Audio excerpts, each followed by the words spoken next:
Good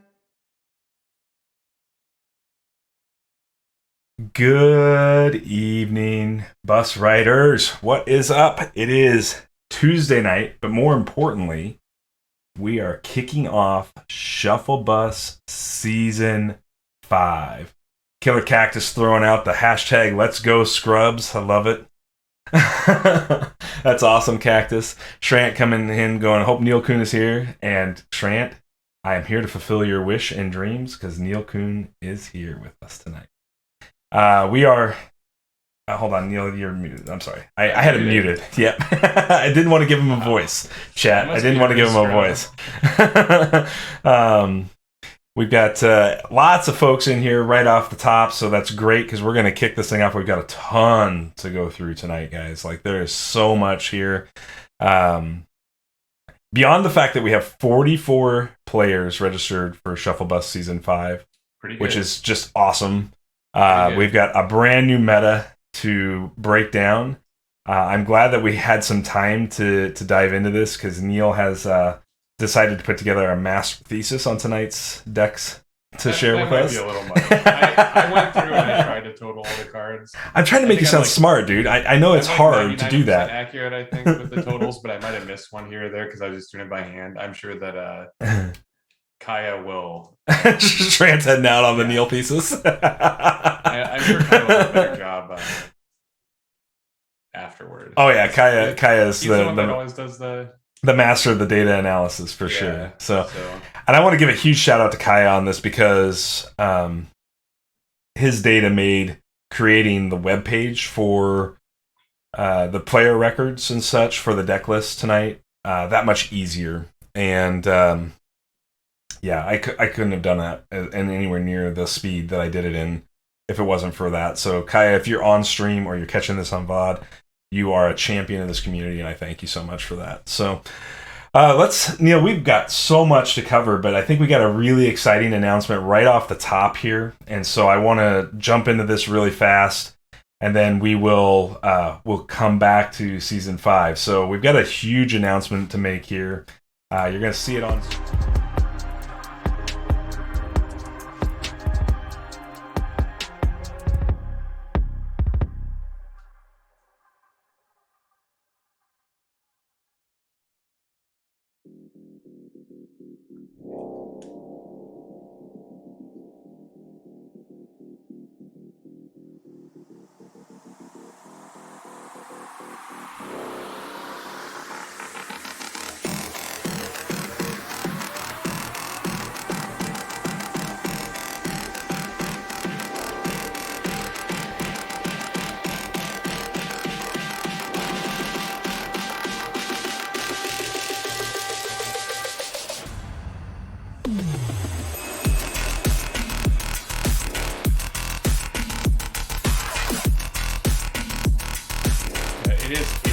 We're trying to give you enough time ahead of time because it is going to be a long day.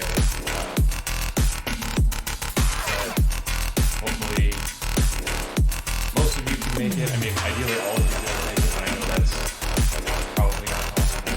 But we'll do the best we can and try to give you as much time as we can. I know Mark is going to let it on your calendar. You're going to play cards all day.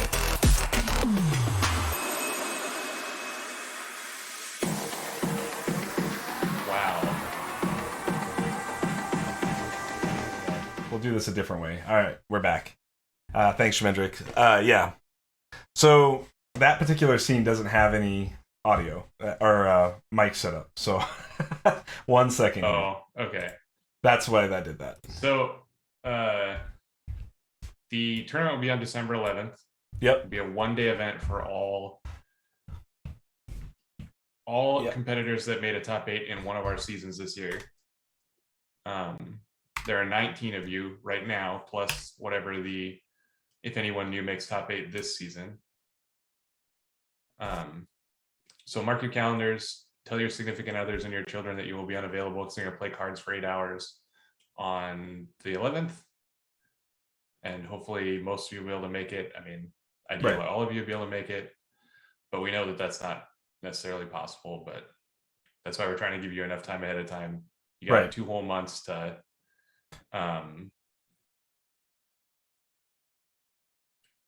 prepare to prepare your deck, for one, for two, to let us know that you can make it.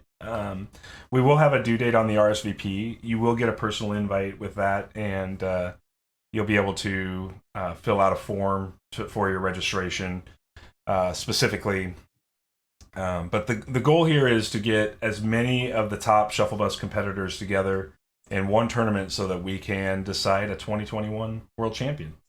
And we're excited about this prospect, and we're really looking forward to as many people as possible qualifying this season. So I hope you all are bringing your best deck. If you haven't made top 8 at this point, this is your season to do it. I did 2 solid months, but that's perfect, man. I just sort of dropped it on my wife today. I don't think she really understands the time commitment yet, but I told her that December 11th of this year I will not be available. So I hopefully I set the expectation. We will have it set up in a timeline that is friendly to our overseas players that have qualified. So as best we can. As best we can, for sure. But obviously, it's going to be harder on them than anyone else. We're going to see if we can wrangle Stefanos out of retirement to come back and play in Worlds. I'm going to fly to Greece. Just a knock on his door. That's funny. That's all awesome. All his Facebook pictures are just like absolutely gorgeous, like mountains and beaches and. Yeah, I don't have any prizes yet, Schmendrick, but I'm sure bath bomb is certainly part of that for sure. We'll figure out something. Yeah. I mean, we'll work through that. Obviously, we want to create an incentive for all of you to participate, but obviously, part of it is just the bragging rights of being. I hope the biggest incentive is just the pride points, but for sure. You'll get to be our very, very. First Shufflebus champion ever. I'm sure it won't be the last, and that'll be exciting. And you get to hold that crown all the way until 2022. And a few things to note there. We will be releasing all of the rules regarding this, and know that it will be very clear for everybody before the tournament goes live, so there won't be any questions on how the tournament will operate. I will let everybody know now that it is a Swiss tournament with cut, so you can prepare some timelines, probably right around 5 rounds of Swiss, plus, depending on number of participants, a top 4 or top 8 cut, depending on where we end up. So this will be a really big deal happening December 11th, single day event. Neil and I will cover that event in its entirety.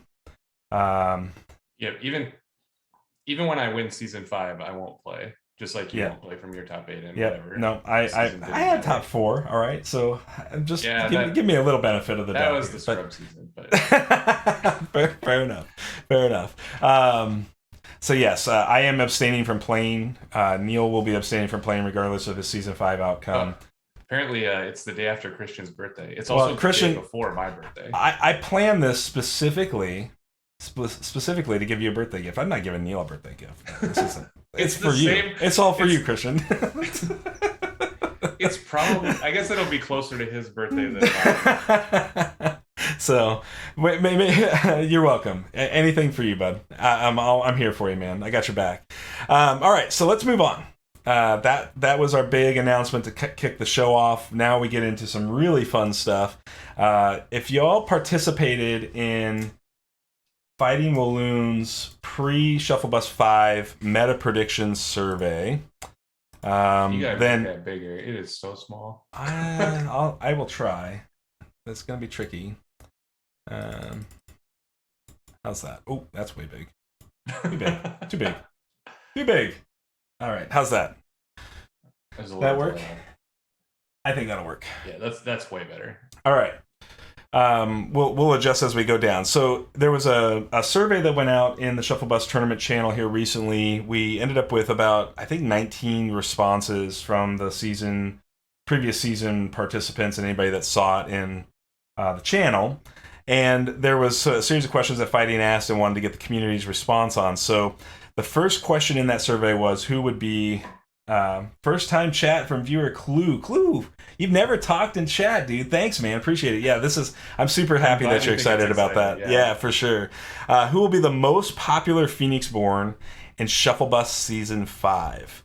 And honestly, this was pretty accurate. We're gonna talk about the decks obviously after this. Right after this, yes. So Auric takes the cake at 30%, Lulu at 25%, Aerodale at 20%, and then an even split of 5% between Rin, Brennan, Odette, Cole, and Noah. Pretty awesome. And you will see this is pretty close. You guys all had a pretty good sense of where the meta was headed here coming into season 5, and yeah, so I'm excited to share with you what's going to happen in this season, or what looks like it's going to shake down in this season. So let's move on. Most in the top 8. So which Phoenix-born will be most represented in the top 8? 30% of you said Aerodale. That's a spicy take here.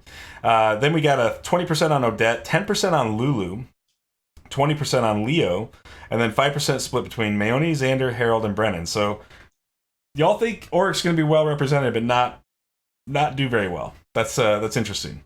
Yeah, I find it interesting that like we had 30% Auric, but nobody thinks Auric will. I guess this is represented, so obviously an Auric could still make top 8 and not be the most represented. Right.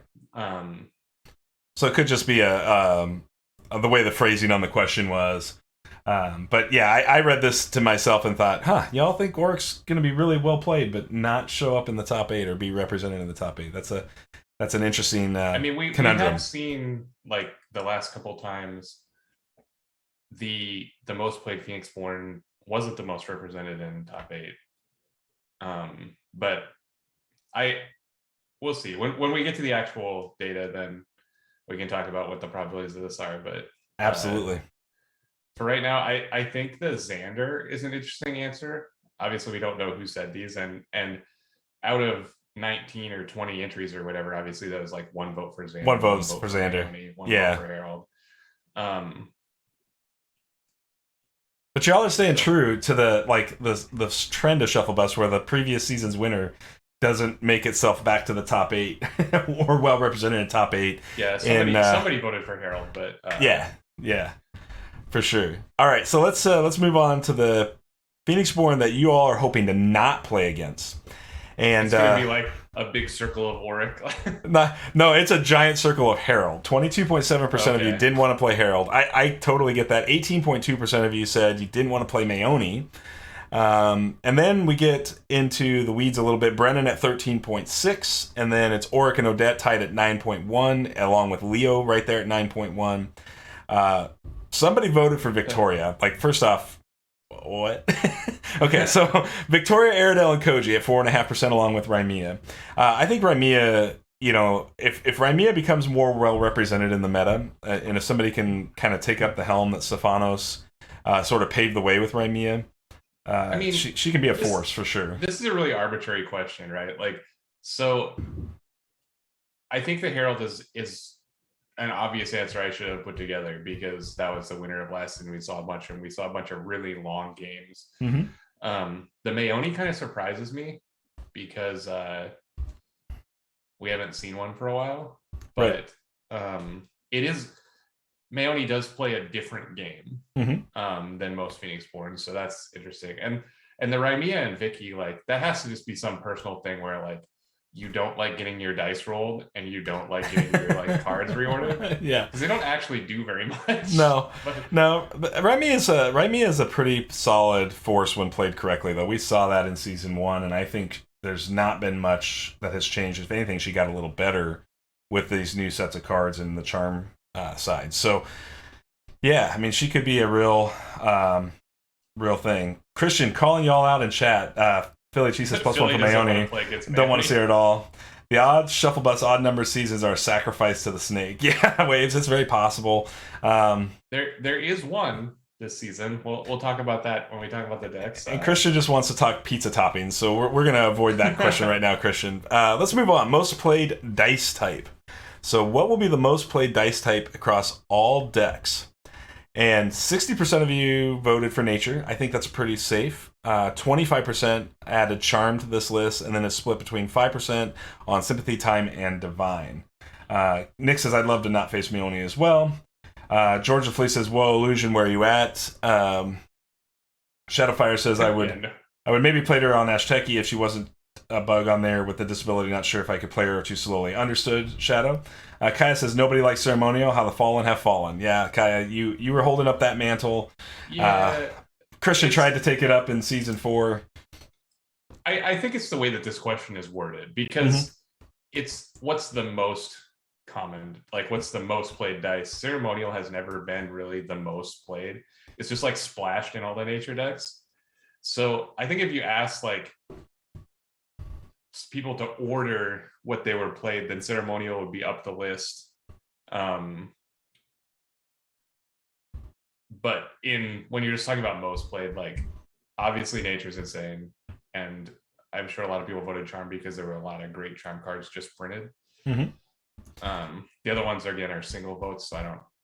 You have to talk to those people. I think George, you'll probably see the next question probably leads more into what you were thinking to expect to see. So dice type increase. Clue says Vicky is good versus deck that doesn't have dice fixers and relies on massive damage signature cards.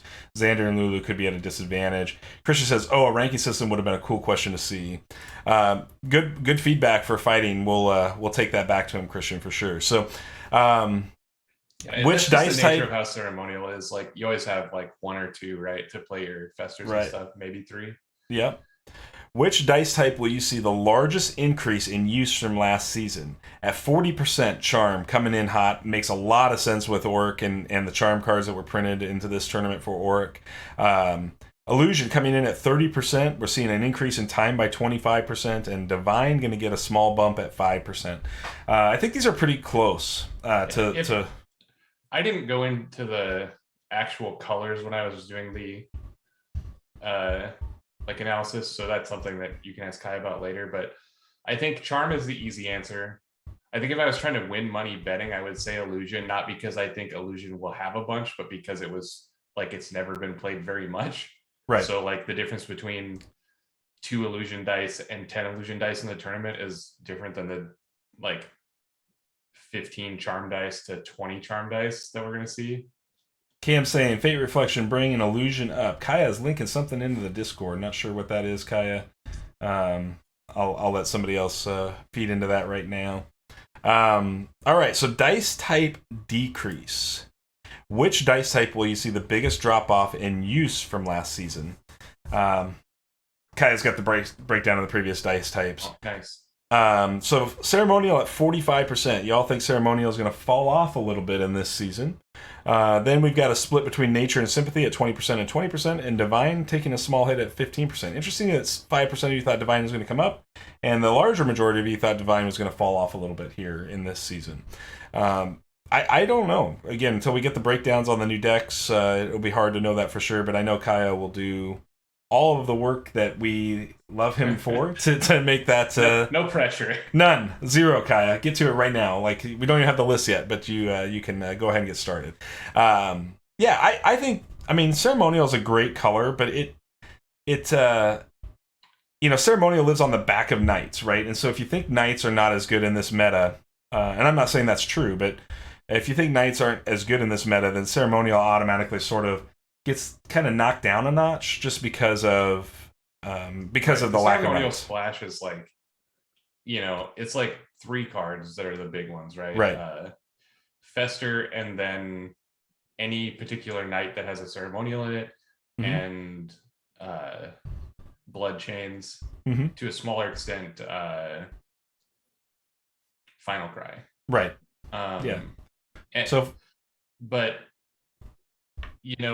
To your point, if we think that the Knights are worse, maybe you splash another color instead because Sympathy got so much better. Charm got good. I'm still playing Ceremonial, but I definitely see the argument. Absolutely. So, all right. So, next question on this is: of the new Phoenixborn, which of you thinks will have the biggest impact on SP5? Now, I want to know how this happens because there were 19 respondents when I checked last, but it's 50-50 between Lulu and Auric.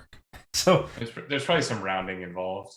Yeah, it must be. So y'all are pretty well even on Lulu and Auric representation. You'll find out you're completely wrong on this. Spoiler. All right, let's go into new cards. No, I mean, I guess. Yeah, that's probably true. Yeah. Which of these new cards will make the biggest impact on Shufflebus 5? 60% of you say Ruby Cobra. That's an interesting take. 35% said Fate Reflection. It's Reflection, Cobra, and Survival. This is something that I'll be able to tell you because I noted all the. Yeah, Survival of the Fittest is 5%, Fate Reflection at 35%, and Cobra at 60%. Everybody thinks that Cobra is going to come in and be the it's dynamic upsetting force. I think this was a drop down for the cards that were. I think there were more than these in there, but Christian calling it Cobra Kai. Oh yeah, man, we had some fun with the Cobra Kai meme when we revealed the Cobra on our preview stream a few months back now. So yeah, I think Cobra's awesome, and it's going to be a card that you're going to have to deal with. Just another charm O2 that's a problem. Looking at you as well, Three-Eyed Owl. But yeah. I mean, this is awesome. I think this is a pretty good representation. You said you had some actual numbers on this. Do you want to do it right now? I can tell you what they are. Well, let's wait. We'll do it post. We can kind of remember it's easy to remember because it's Cobra, Reflection, and Survival. That's right. Tactically, Shadowfire calls it tactically a 1/2. Yeah, absolutely. 1/2. Okay. Yeah. Okay. Fair enough. All right. So let's go into deck types then. Which deck type will have the biggest impact? And I think this was like you could fill in the blanks here. You know what I mean? Like it was a combination of things. So 40% said mid-range swing control, which is a pretty broad archetype. But right. I mean, you can almost like put the 0-2 efficiency decks into that category. Right. I mean, you could probably roll this O2 efficiency at 5% in and make this 45%. Burn at 25%. I think that's a pretty good hot take. Killer Cactus says, I'm so scared of all the mill, I just hope fun doesn't get sapped. Yeah, Killer, that's a fair statement. Sometimes mill can be a grind, for sure. You've got... We're going to roll mill and mill with spin down into the same thing. 10 and 5%, so about 15% of you think that mill or mill with spin down will be a thing. Night aggro coming in at 10%, and then swarm at 5% here. So this is pretty accurate. Well, we don't know the results yet, so we don't know the impact. Number. That's true. Okay, so this pie is pretty accurate to what the meta is. Mm-hmm. Whether, as far as biggest impact, I guess that's a different question. Right. The biggest impact would be a question of how it will perform, and obviously we will have no idea until we get to the end of this season. And one of the things that we'll have to see is there's some archetypes that aren't represented here that I think might be pretty solid. So we'll see how that all shapes up. But yeah. So that was the survey that Fighting put out. I want to thank Fighting again for doing that because it's a lot of fun. It's a lot of fun. It's a good sort of social experiment into what the community thinks is happening in the meta. That's always nice to see that sort of take from all of you guys. So I appreciate that. And I think we're ready. You guys all ready? Everybody ready to see some deck lists? I mean, I could, we could get a little hype going somewhere if anybody's got some. Sure. Where's the raptor, George? Where's the porg? All right, we're getting some. Billy says, "Give us the deck list." Shadowfire says, "See what?" Oh, Shadow cuts to the core, man. I'm sorry, man.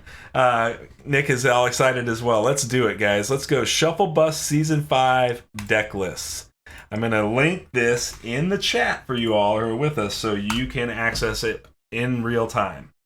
All right. So links in the chat, folks. Here we go. So Neil, you take this one. Let's start off here. We saw the 50-50 Lulu Auric. Well, the most represented Phoenix-born of all Phoenix-borns is Auric, and there are 8 of them. There are 3 Lulus. I think Lulu got hurt because there's 6 Aerodels, which overlaps essentially the same archetype. Right. They just have like a lizard in the Lulu ones instead of like the Mind Fog thing. So we can talk about the Oryx here. That's a good place to start because it is like the biggest swath of decks. Yeah. So there were 8 of them. Right. And they're pretty different. There are 3 Shadowhounds. Is there 3 Shadowhounds or 2? You and Applesith and one more way at the bottom. That okay. So, I first off, Apple, if you registered Shadowhounds on because of me playing on stream the other day, I wasn't sure this was a real deck, but I registered it anyway, sort of for the fun of it. I was just having too much fun playing it. Yeah, I thought there was another one besides just you and. I wasn't aware of a third one in this list, so that's where. Crazy. But I know there's 2 for sure. Let me look at the numbers. Oh, I'm lying. Sorry, there's only 2. Yeah, okay. Okay, so 2 of the 8 are Shadowhounds. We got Applesith, who he basically took. I mean, he was based off of the list I played on stream, so he added a Shadow Spirit in. It's really similar to yours. Absolutely not. I played Hounds before this. All right, fair enough, Apple. And welcome for your first chat as well, dude. That's super awesome. I was just based on the communication you sent me in email. So of the Auric list, what we see are these like the 2 Shadowhounds, but they kind of fall into the same pattern as these other ones that are just kind of like grindier control decks, like mid-range, like good stuff. So there's 2 that have Hounds. There's 3 that have Abundance. Which again, it's still kind of mid-range good stuff. It's just a little different because they have Abundance and Gates. And I would think Abundance is probably pushing into that realm of mill. You got Nick playing an Auric here with an Abundance. You've got Christian is one of them that has the Abundance. I want to call it his specifically because it has the Blood Puppets. Yeah. Which I talked to you guys about it offline, but I was trying so hard to put a Blood Puppet in my list because I thought it was really good in the Auric Mirror, and Christian just slammed 3 of them. So I hope I don't have to play you because I think Blood Puppet is super good in the Auric Mirror. Small battlefield, tries to be very dice efficient. Games go a little long. Like the Blood Puppet seems really good. Yeah. The other Abundance ones, one of them was Nick's. Again, just a pile of good cards. His has time cards in it, which I don't think we saw in any of the others. No, I think he's the only. Oh no, Josh is playing Abundance and a couple time. Okay. And they're like the ones that have the Abundance are like soft mill. Like they both have Ash Spirit and Admonisher in the Josh one. I just love Nick's name here. I mean, Nick, you have won Shufflebus Season 5 already just on deck name. Apple says, "Oh, I know it's not too competitive, but I like the Shadow Dogs." Yeah, I like Shadow Dogs too. They're good in a lot of matchups. I mean, yeah. And Auric gets the focus very quickly. Yeah, can for sure. Obviously, like Nick is cheating because he has like an extra 6 months or more of playing this deck. But like this is a pile of good cards, right? Like look at how many ready spells he has. 15 ready spells. This deck just like totally just picks its game against you and can do whatever it wants. 8 unique ready spells for 5, so he's giving up on 3 ready spells in particular matchups. So I'm going to be very excited to see this deck and see how it plays out, because I do think that this is probably the best version of Auric in the sense of like, flexibility. It's definitely looks like it's very tuned, right? Like, right. You don't play 8 ready spells unless you know the matchups that you want them in. Right. And he has one of the 2 total copies of Backtrack in the entire tournament. Which I found to be very Nick says those 6 months were playing with horrible prototype cards. Yeah, trust me, Nick. I get it, buddy. We get it. Yeah, I'm just giving you a hard time. But I think this deck looks really good. This is just like an example of what I think the Auric decks will look like after they're tuned. And I'll talk about my Auric just for a second. I just want to say the reason I went 2 color was because I was having a hard time when I was slotting third colors in and getting the balance right. By playing that third color, even with concentrations and things like that, I was just having a hard time making that all work consistently, or at least in a way that I felt was consistent. And so for me, still learning Auric, I just felt more comfortable registering a 5 dice illusion, or 6 dice illusion, 4 die nature deck. Right, and Hounds is a little bit of a different animal because it obviously requires a very, very heavy amount of illusion dice. Yep. So like I said, we have the 8 Aurics. 2 of them are Hounds. 3 of them are Abundance, like soft mill. Obviously, the Abundance versions are gate versions that give you a small amount of additional reach into getting to Awaken Stay faster. And then there's 3 of them that are just like good card control decks. That's where I put mine.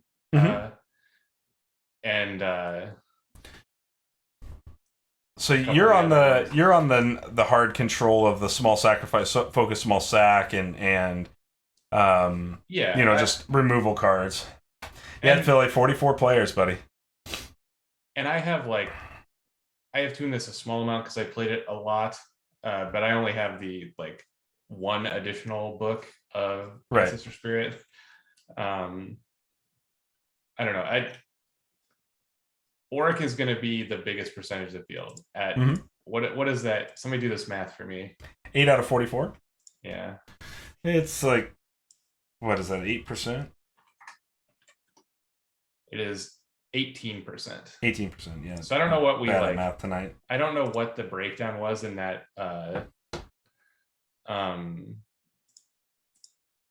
in the survey, but that's the most. The second most that we can talk about now is Aerodel at 6, which makes up 13.5% of the field. Philly coming back to his deck that performed the best with a few minor changes. Pretty sweet to see. Right. So there's, of the 6, there were 4 Mindfog Owl Bears. The Foggy Bear, as we call it. Yeah. So 4 of them have the package of Frostback, Gilder, Mindfog, Ruby, and obviously Philly has the 3-eyed as a flex. And I don't know if the other ones have the 3-eyed or not, or if they it's either Cobra or 3-eyed as the 4th book in these other ones. There's one that was a 4 book that doesn't have Mind Fog. So that one, I don't know the player, but it just has the 0-2s. Bear and Gilder. Let's see. Is this Vitreous with the Jaguar, Bear, Gilder, Lightbringer, Cobra? Jaguar, yeah, okay. Yeah. That's the one, yeah. So this is a 5 book for the 4, so it's got some flex. I thought someone was interesting because it had the Jaguar and the Lightbringer. Obviously, maybe you don't want them in the same matchup, or maybe you do. He obviously has a reason for it, but it has some cool cards in it. This deck also has massive growth in it. Right. Which I think this is a return of a card we hadn't seen in a while, right? Massive growth has been sort of There were 6 massive growths in the tournament. I don't know where the other ones are, but there are 6 of them. We got 2 in the Symbolic deck registered by Waves. It looks like 2 from Vitreous, and then I'll look for the other one while you continue. Yeah, the last one is there's an Aerodel that's like a 2 book. I don't know if I wrote down that player's name either. I did not. I'll find it. I'm working through that as well, so we can find it. But it's like a Magic Siphon and Guilt Link, I think, are the other slots. And I thought it was kind of cool. I don't know. It's a Frostbite and a Magic Siphon. It's Creed Dog. It has both monks, Butterfly and Salamander, Magic Siphon, 3 Frostbite, and then some Knights and some stuff. And it's kind of cool. This would be one that I would put in that category that you were talking about of Knight aggro. Because it seems like it relies heavily on the Knights. That's some adrenaline rushes and stuff. Yeah, it looks like it's really trying to sneak in that, this extra value out of your Huntmaster Hammer Knight. That sort of play pattern seems to be where it's aiming to be. And then just making good efficient book use, right? Like the book tax is really low in this deck across the board here. Right. The ready spells are very efficient in that deck. Yep. I guess the next thing to talk about is the Lulus, because the 3 Lulus are all very similar to the 4-book Aerodels. I think that they're more like the other Aerodel decks than Preveil's Aerodel deck is. And this is why they all have Lizard. One of them has a Guilt Link, one of them has a Fighting Spirit. Bill has registered the Guilt Link, and one of them but does not have it 4-book. But he doesn't have an Ember Root Lizard in his list. Oh, it doesn't? Okay. No. And then Chamaxer has registered a Fighting Spirit on top of 4 extra books: Ember Root Lizard, Bear, Omenbringer, and Time Hopper. Yeah. So he's got some flexibility in that first 5 in terms of the 4 books. And then the other one is a true 4-book Lizard, Bear, Gilder, Cobra from JK 007, who's rookie this season. So, JK, if you're checking out the stream, welcome to Shufflebus. And I think those are all like pretty sweet. And we're talking about like in the survey 50-50 between Auric and Lulu. What's got the biggest impact? Lulu's presence, I think, got hurt just by like the fear of the 0-2s, right? Like the Water Blast was just too good. Just too good not to consider. Right. And I think that those 8, like if you count the 5 Aerodels and the 3 Lulus together as like the quote unquote 4-book, even if they're not all literal 4-book, they're like 4 ready spell mid-rangey stuff. Like that's what people were expecting. Carl adding Lulu got hurt because of fear of mirrors. I kind of wish I'd have brought her now, knowing I wouldn't be in mirrors. Yeah, you're just worried about Phoenix Barrage, Carl. Is that the thing? Phoenix Barrage, or just playing the mirror in general. Like if they're so similar of lists, I mean that mirror can be pretty painful potentially. Well, I don't know. I mean, I would play the best deck. Oh, okay. He just says mirrors aren't fun. Yeah, that's what I thought. I mean, Nick giving Chamaxer's list a little bit of love here. Nick saying Chamaxer's list is so cool. Yeah, Poro, that's one of the ones that I'm gonna call out in a little bit. Christian Doctar's list, but we'll stay on track here real quick. Before we go way off the rails. So after that, there's a couple that have 4. Koji had 4. They're all creepers. Xander has 4. So the people fearing the creepers.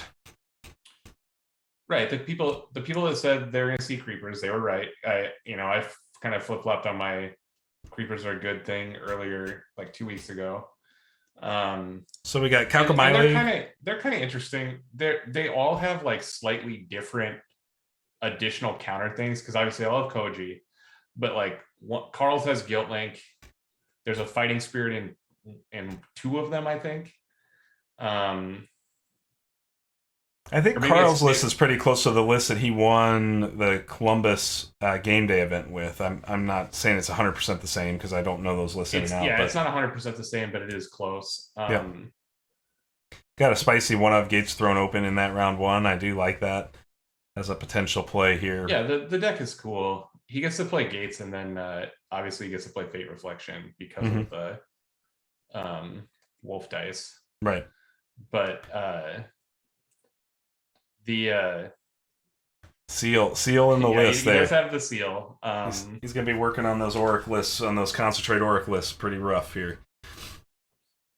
Yeah, you just got to do the Concentrate, like, I guess in round 1, if you can't really first 5 the seal, you just like play Concentrate, use it right away, and then the seal doesn't do anything. But if he draws it later in the game, then it's good. Right. The other one of them has Hopper, and one of them has Fighting Spirit. I think and so they're all pretty similar. They're all Mr. Duke guy registered the Fighting Spirit version, and he's rookie. And a couple of them have a resonance, which I thought was Kalkamile has registered a 1 of resonance and 1 of Fighting Spirit in his Koji Creeper deck, and the secret door. That secret door tech. The secret door tech with Which the creepers is kind of... I find pretty funny. Because it can't actually target the T-Rexes, but it can obviously hit the creeper or the hopper. Right. It's got a little bit of play with the Huntmaster spirit as well, Panther spirit, and there's just the opportunity that Fighting Spirit can buff those creepers, and that seems like it could be pretty devastating. I attacked with a Fighting Spirit playing Creeper's Fighting Spirit like for +8 a couple times.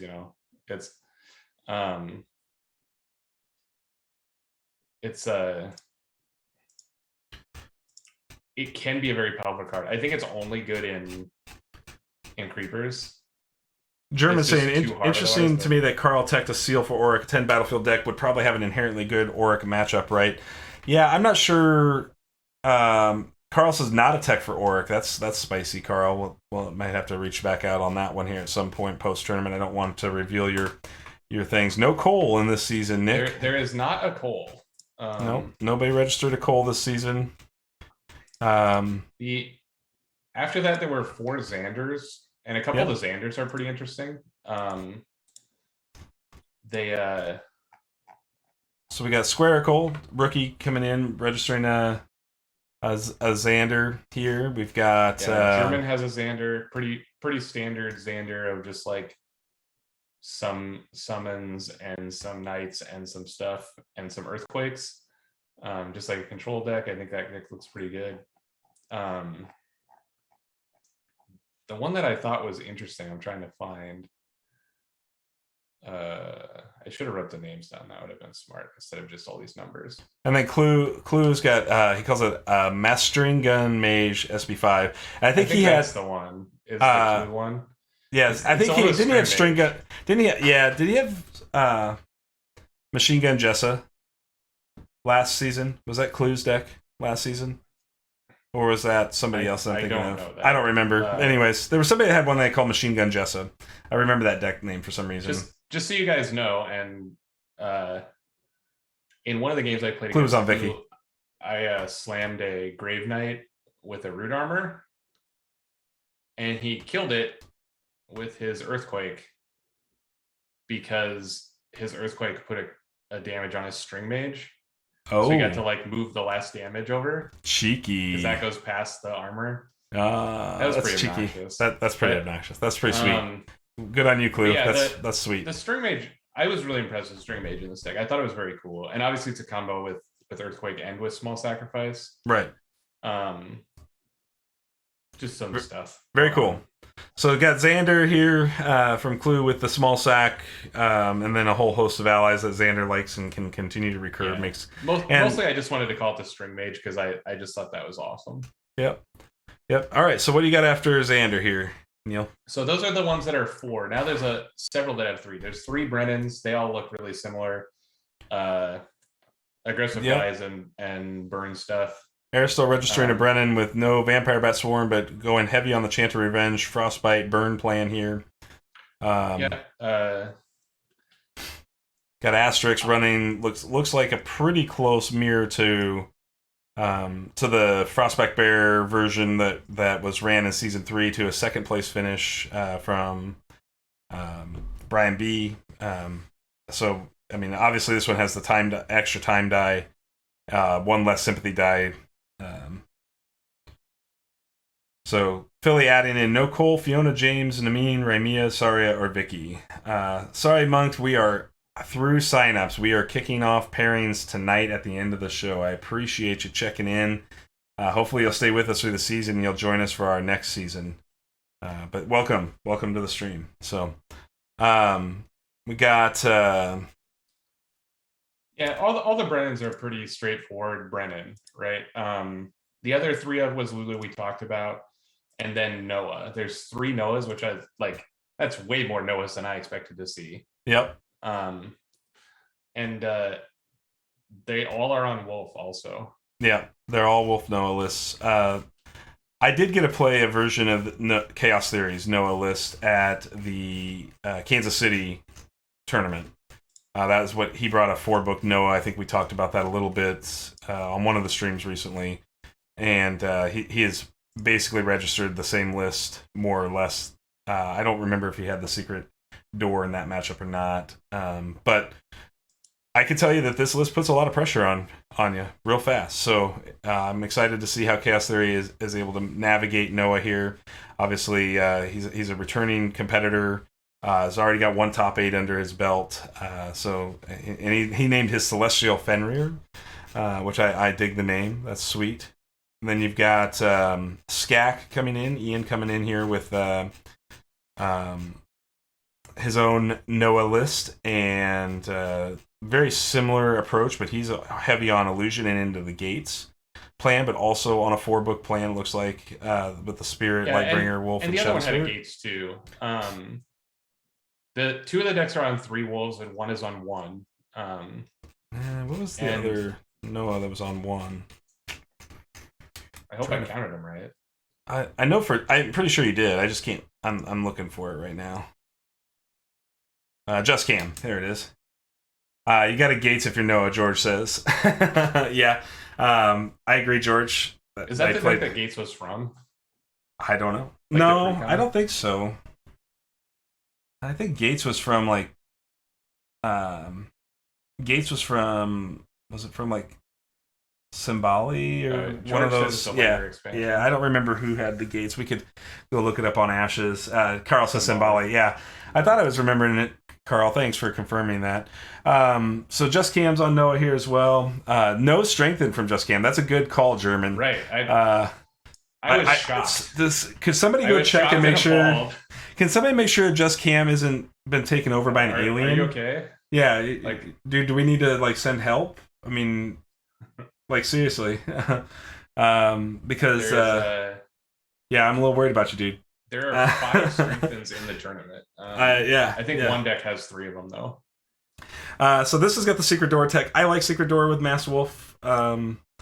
You know, if the wolf can stick around, you get that extra damage. Plus the Shadow Spirit's pretty good. He has Shadow Guard also. Yeah. Kemp says mistakes were made. Okay, I'm pretty sure this is that moment in time when, you know, like in Terminator 2, when they call the parents and they're like, ask me a question, you know, that only your parents would know, and then you're like, nope, your parents are dead. We gotta go.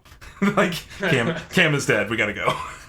Yeah, Cam's a bit no Strengthen. He even has the colors for Strengthen. I know it. In closed deck list, you'd trick everyone. Yeah, right. This is Cam's like, oh, you expect me to play Strengthen? Haha, I got you. I thought all the Noahs were pretty similar. Yeah. There are 2 Leos, 2 Odettes, and 2 Symbolis. So let's do the Leos. You got Inquisitor with his Johnny Lawrence special. He calls it the Sweep the Leg special. I'm not sure where the name comes from exactly. I know that his plan is to like attack for 1 at times with that Ruby Cobra into something, mill a card, and then open up either the Crescendo play or the Fester play to kill the unit. So the old Sweep the Leg. Yeah, this is again one of those and it's the Cobras, yeah. This is one of those like really soft mill decks, right? Like, right. Obviously Leo can always be a mill deck because he has Finch. Well, Finch is a real mill for sure. Right, but he's not playing any of the other things. Like Cobra is kind of, and 3-Eyed is kind of, and Magic Siphon is kind of. Imperial Ninja is also a very good mill card if you can't deal with it, right? And it's hard to deal with all of those. Like if your opponent goes 3-Eyed Owl, Ruby Cobra, Ninja in their first 5, you're probably going to get them for at least 2 cards plus the Finch. So probably get 4 cards round 1 pretty easy. I mean, it's hard to deal with all of those things. Right, and I think this is a better version than the like normal just super aggro Doves mill. Right. Like because this has like stuff going on. I just think this looks like a good Leo list. Right. You know, it's like a good control deck. It probably never gets through for very much damage, but its win condition is like it will mill you. And he has 3 of Mind Fog, which I think is kind of cool.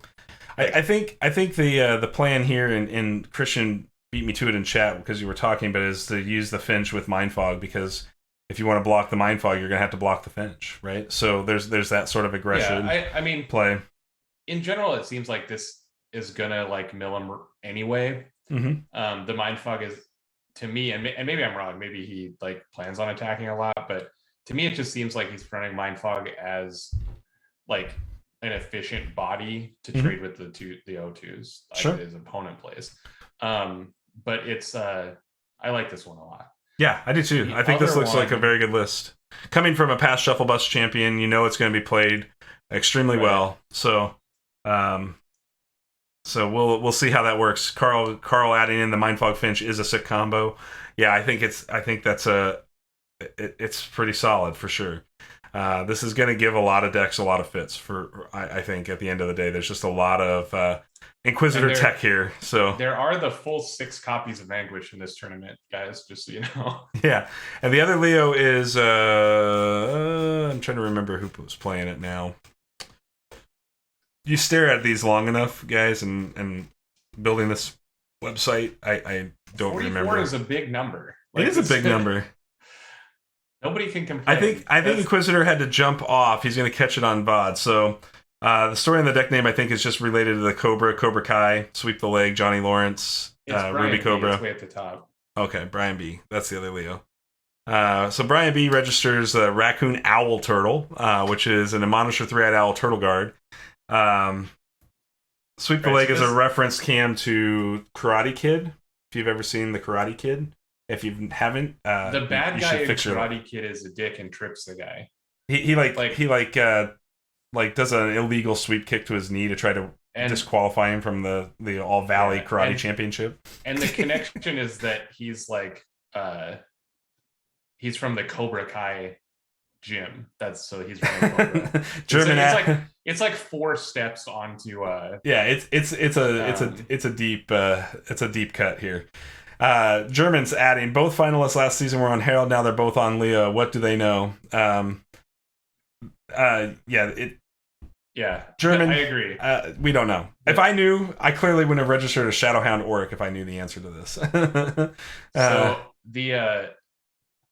This one is, again, a couple more admonishers. There are a card that I don't think we've seen any of up to this point at all in any season. I think this is the first time admonisher has been registered in a Shufflebus. There are 4. So, I was on an early admonisher plan in a test deck, and they are interesting, but I'm going to be really excited to see how Brian manages this, because I think they are good, but they're really difficult to play correctly, I think. Yeah, obviously they gained a lot of power when Flintlock Shepherd was printed. He only has the 1 Shepherd. But who knows? Like, I have a lot of confidence that Brian B knows what he's doing, so we'll see. Yeah. I personally am not a big fan of Admonisher, but we'll see what happens. And that Turtle Guard opens up, puts a lot of pressure on stopping bypass. Of course, this deck has got the 3x redirects as well, so even if a big unit does have Hypnotize, Secret Door, that kind of thing, like, the redirects are there to push damage back on that guard. This is much more of a burn deck than it is a mill deck. Obviously, you can still mill them. But having the Admonishers alongside the Final Cry and Sympathy Pains, like, this is more of a burn deck. Right. Absolutely. So those are the Leos. Then let's go to the Odettes. First Odette. 2 Odettes. One is Matt Bowers. Yep. Let's go look at Matt's deck here. And one is Calcomele. I think you're right on that. No, Calcomele registered Creepers. Creepers, yeah. Yeah. We'll find the other one here. So this is Matt Bowers, and he was talking to us offline about he's like, scroll your Oryx. I'm just gonna play Odette and good cards and all of the burn cards. Yeah. That's one way to beat Auric. Monked up, coming in with that sub. Monk, you are a sweet dude. Thank you so much for that. I can't say how much we appreciate that sub. So, Matt is just Matt Matt and German, you both on swing burn. Yeah, I mean Odette is kind of the queen of swing burn, right? Like she has to be one of the best. She's at doing definitely it. like one of the very best for swing, because Sword of Virtue goes both ways. Right. It cuts both ways. It swings both ways. Sorry, it's a sword cut. Never mind. Let's move on. But yeah, so this is a bunch of good cards. I really like the Miser Widows. Yeah, I do like that. I like the one of Psychic Vampire. Shadowfire's ugging me. Hey man, I'm a dad. You gotta give me a break here. Sometimes it happens. I like Psychic Vampire a lot as a one of. I think Psychic Vampire is a real like interesting unit. Good. Yeah, it's a real interesting unit in round one just to slow down plays. I tried to like build a bunch of decks that had first 5 Psychic and Inflame. Mm-hmm. You know what I like about that was pretty cute. But, you know what I like about Psychic though with Odette is one of Odette's biggest weaknesses in round one is if you're up against a Fate Reflection and they go like 3-eyed owl, and you try to use Enter the Fray. You know, like if you don't have a vampire out, if you just have like a regular unit out, you're probably going to get Fate Reflected back into your own unit instead. But if you drop German adding interesting unit is a weird way to pronounce pain in the ass. I hate Psychic Vampire. I think Psychic Vampire is great. And everything you're saying is right. Like it's just like a good card to first 5 against a lot of decks. Right. And Waves, I also love the generosity. Yes. Like it's crazy to think like if they printed a card that was 1 charm dice, do the effect of Enter the Fray, you would play it in every single deck. I don't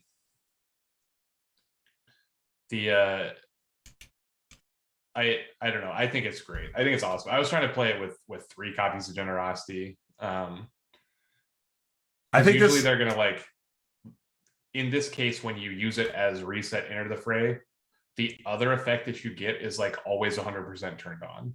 Yep. Because the draw is always turned on, and because you entered the fray, a lot of times you have damage to heal. Right. I just think that this is the kind of thing that I'm excited to see an updated Odette list coming into this new meta, because I was testing her and having a lot of bad matchups with Fate Reflect. So the only threat in this deck really is Frostbite Bear. Like he has the 1 Hammer Knight, but that's not reliable. We've seen Matt do this. Frostback Bear plus like a bunch of burn stuff. Yeah, and we've seen Matt do this with Frostback Bear. I think even going back to AIL in season 1, where he just sort of lived on the back. No pun intended on this one. Sorry guys, on the back of Frostback Bear to actually get right. I think that's a viable strategy in control decks. Yeah. Because obviously this deck is full of answers. Right. So yeah, I think this deck is cool. Killer Cactus is the other one, so I have the K right. And so Killer's running the Bear Gilder Mindfog Owl, so he's running a Foggy Bear version here. And this one's like also on a 1x Generosity. It's like really similar, right? Mm-hmm. It's like very similar. It just has like a few less of the spicy 1-ofs, though I do really like the Blood Archer. I do too.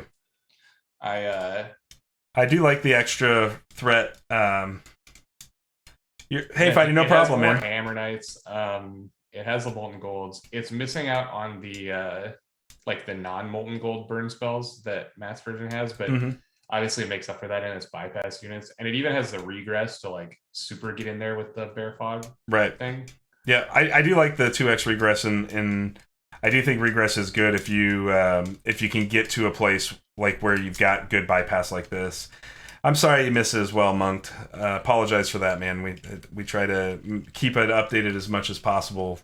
I think we had about a month-long sign-up on this window. So, but yeah, let's. I think this is an equally good Odette list. It just approaches the game from a different angle than Matt's list. So it'll be fun to watch these two lists evolve and see how Odette evolves in this new meta.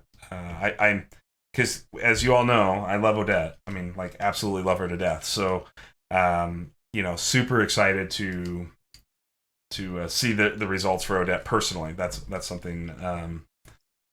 Also helps Enter the Fray. Regress rocks. Yeah, that's okay. Yeah.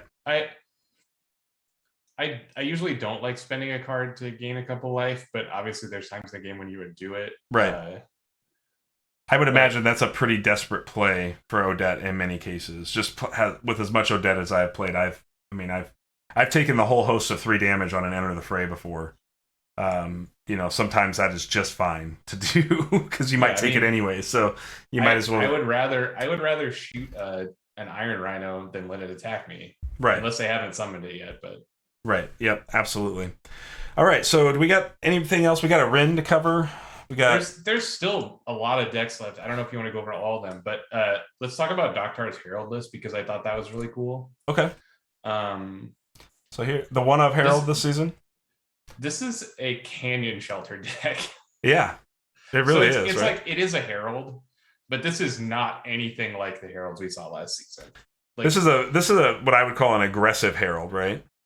Well, it's just a weird deck, right? Like it has Canyon Shelter in it. And I'm not saying that card's bad. I think you have to work really hard to make that card good. But this deck has 2 massive growths in it.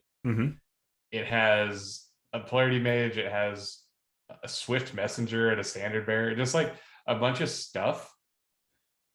And I want to see what happens because I'm not sure. like Canyon Shelter has a lot of synergy with Huntmaster. Right.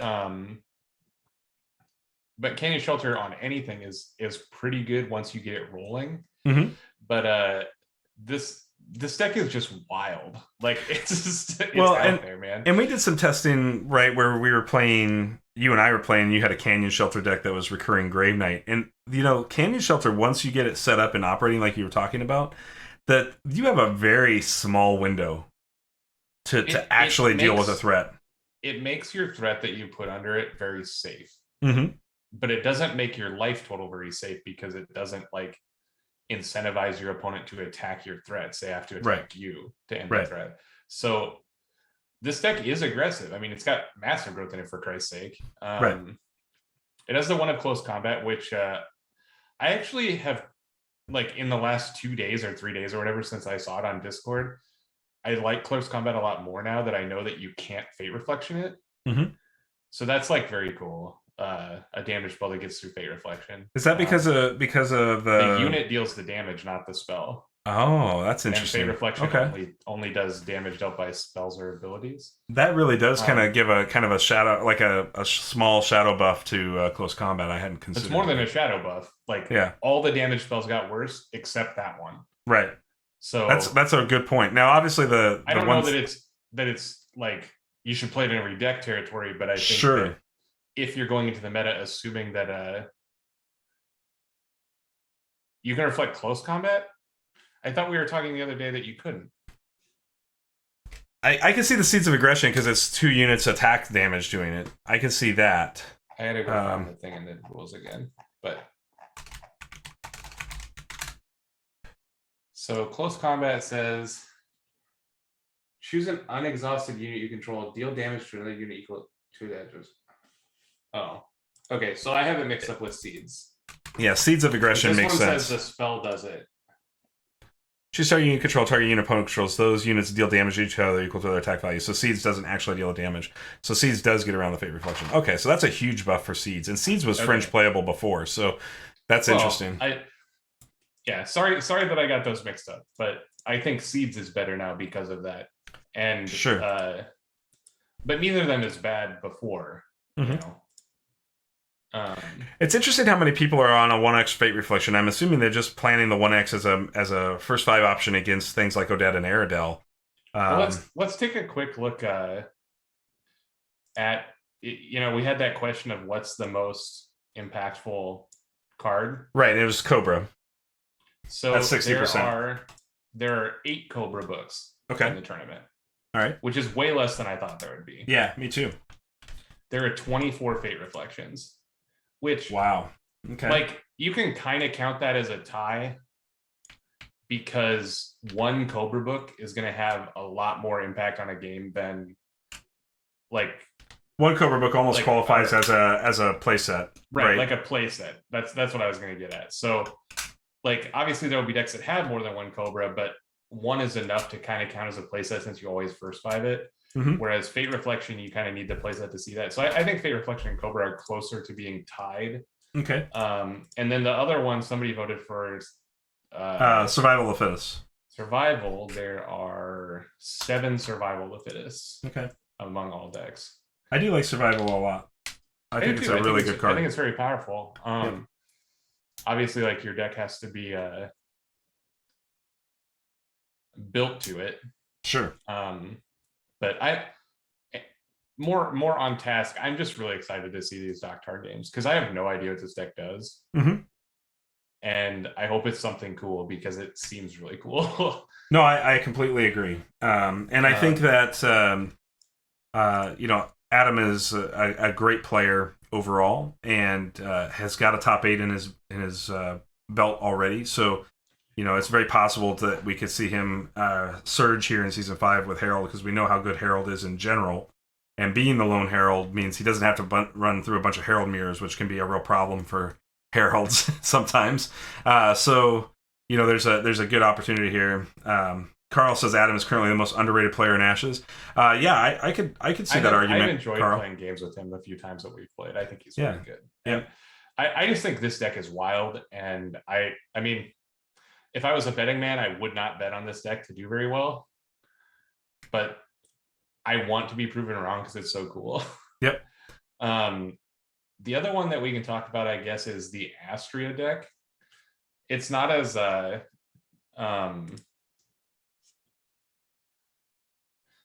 it's not as unique as it was a couple seasons ago because it's very similar to like that.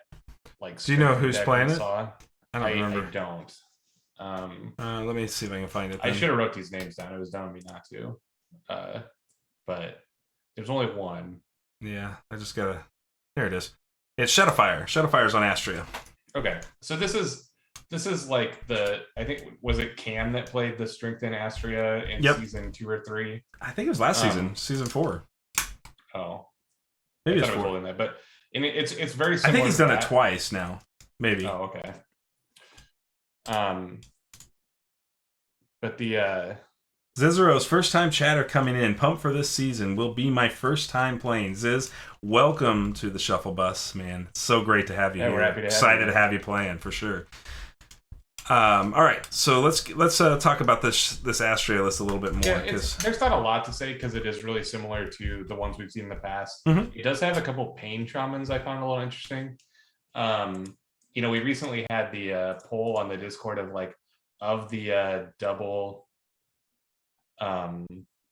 class guys, like how do you rank them? And I think like pain shaman is one that I wish was good, but it's just like so far behind the big 3 of them that I played Pain Shaman. I played Pain Shaman in my AIL Herald list and was very, very happy with it in that list where you could mark into Pain Shaman and get a couple points of damage on something. If you couldn't make good attacks in a particular sequence. And there are 4 Pain Shamans in the tournament. In other decks besides just this one.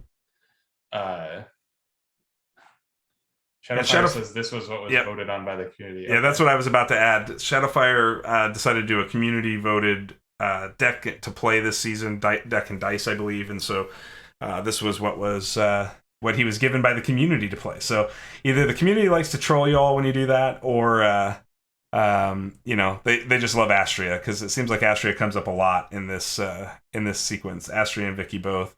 I think Astria has got a ton of play. And I think Cam's Astria, which you're very close to here, Shadowfire, has been the best version of Astria we've seen up to this point. The deck is better than I thought it was two or 3 seasons ago when it was first run. It has just like sneaky stuff.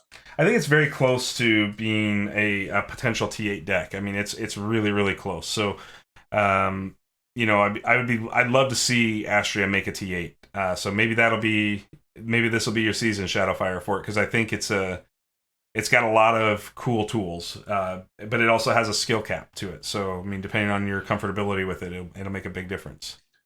But there's one Mayoni. Kaya is playing Mayoni. It's very similar to Carl's list, which I actually played against this list and he specifically said like it's really close to Carl's list. Mm-hmm.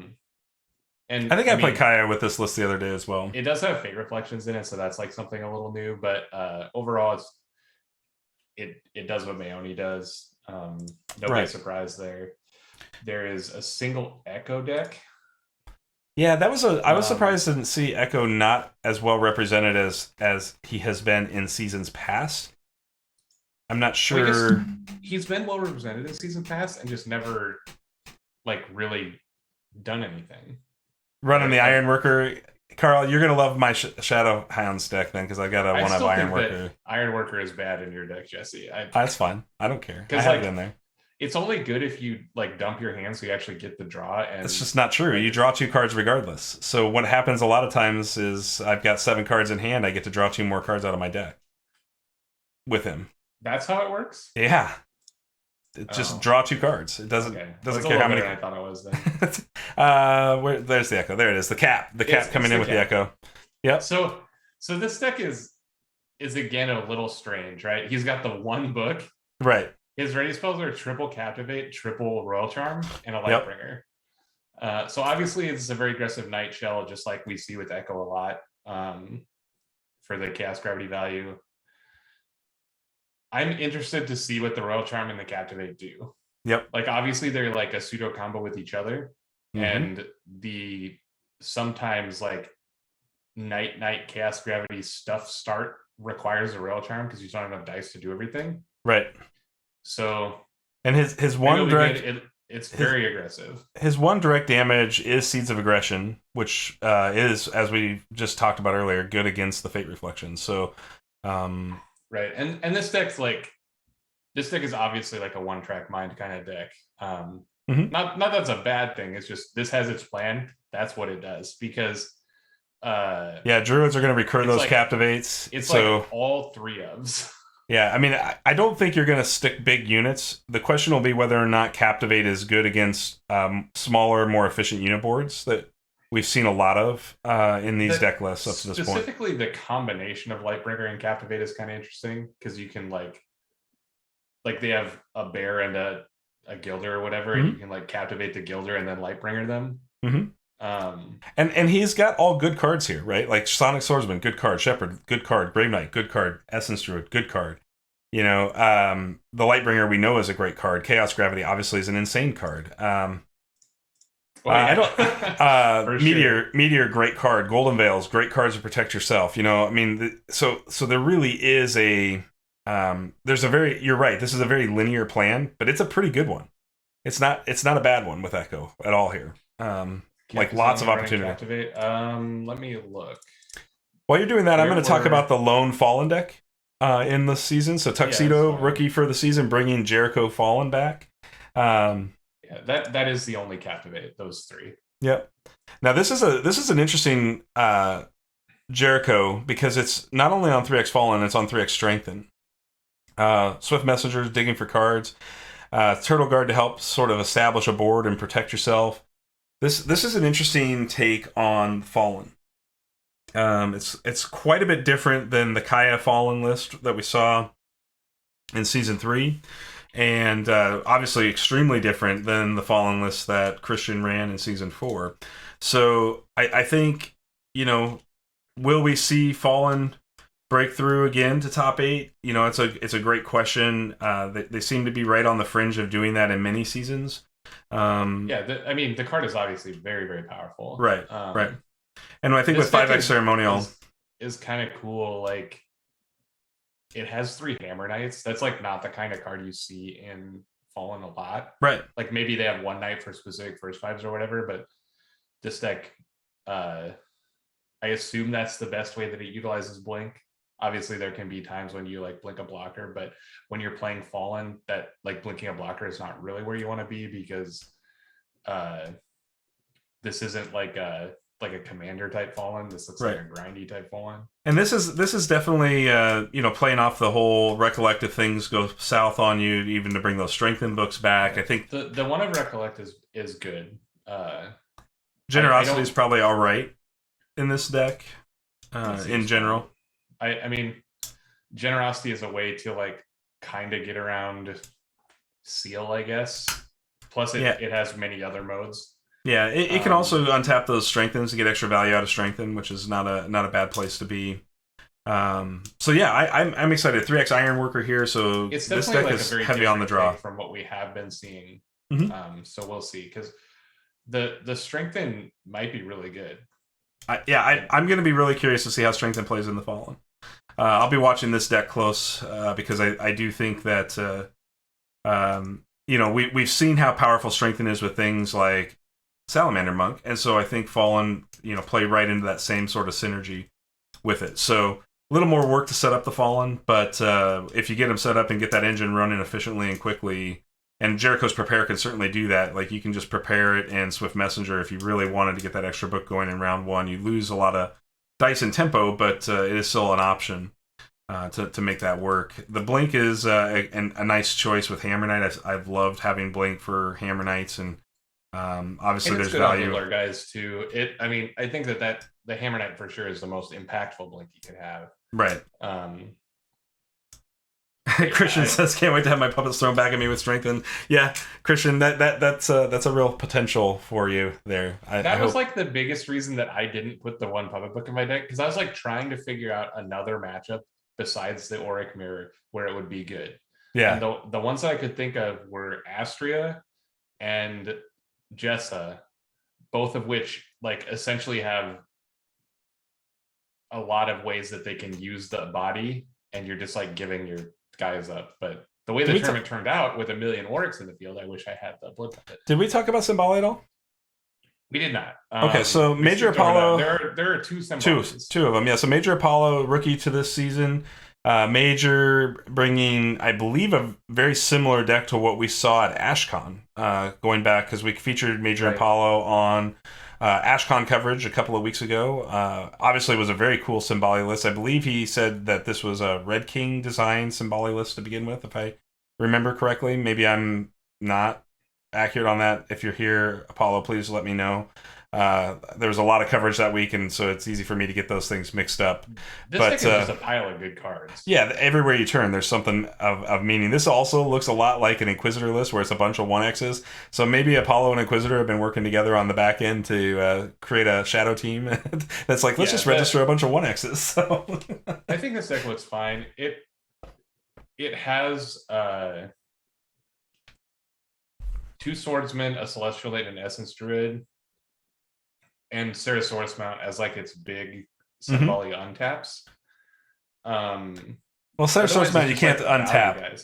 You can't untap the Ceratosaurus. It has to be an ally. Yep. Okay. So Ceratosaurus Mount is one's already that it's going to be.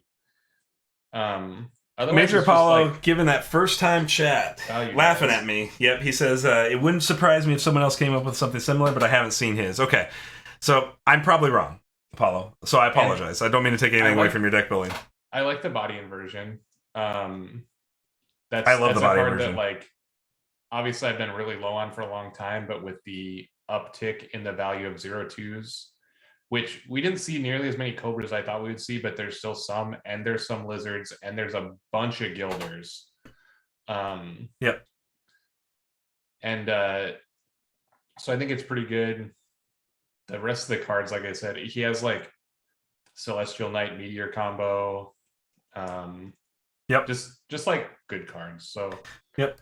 This one surprised me, because usually when you sit down and you see the Symboli decks, it's like very combo-y type stuff for the Wings ability. Mm-hmm. And this one kind of isn't. Like it can do that, but that's like not its main focus. Right. It can just play. It can just play a standard mid range, right, without ever activating Gift of Wings, and be just fine.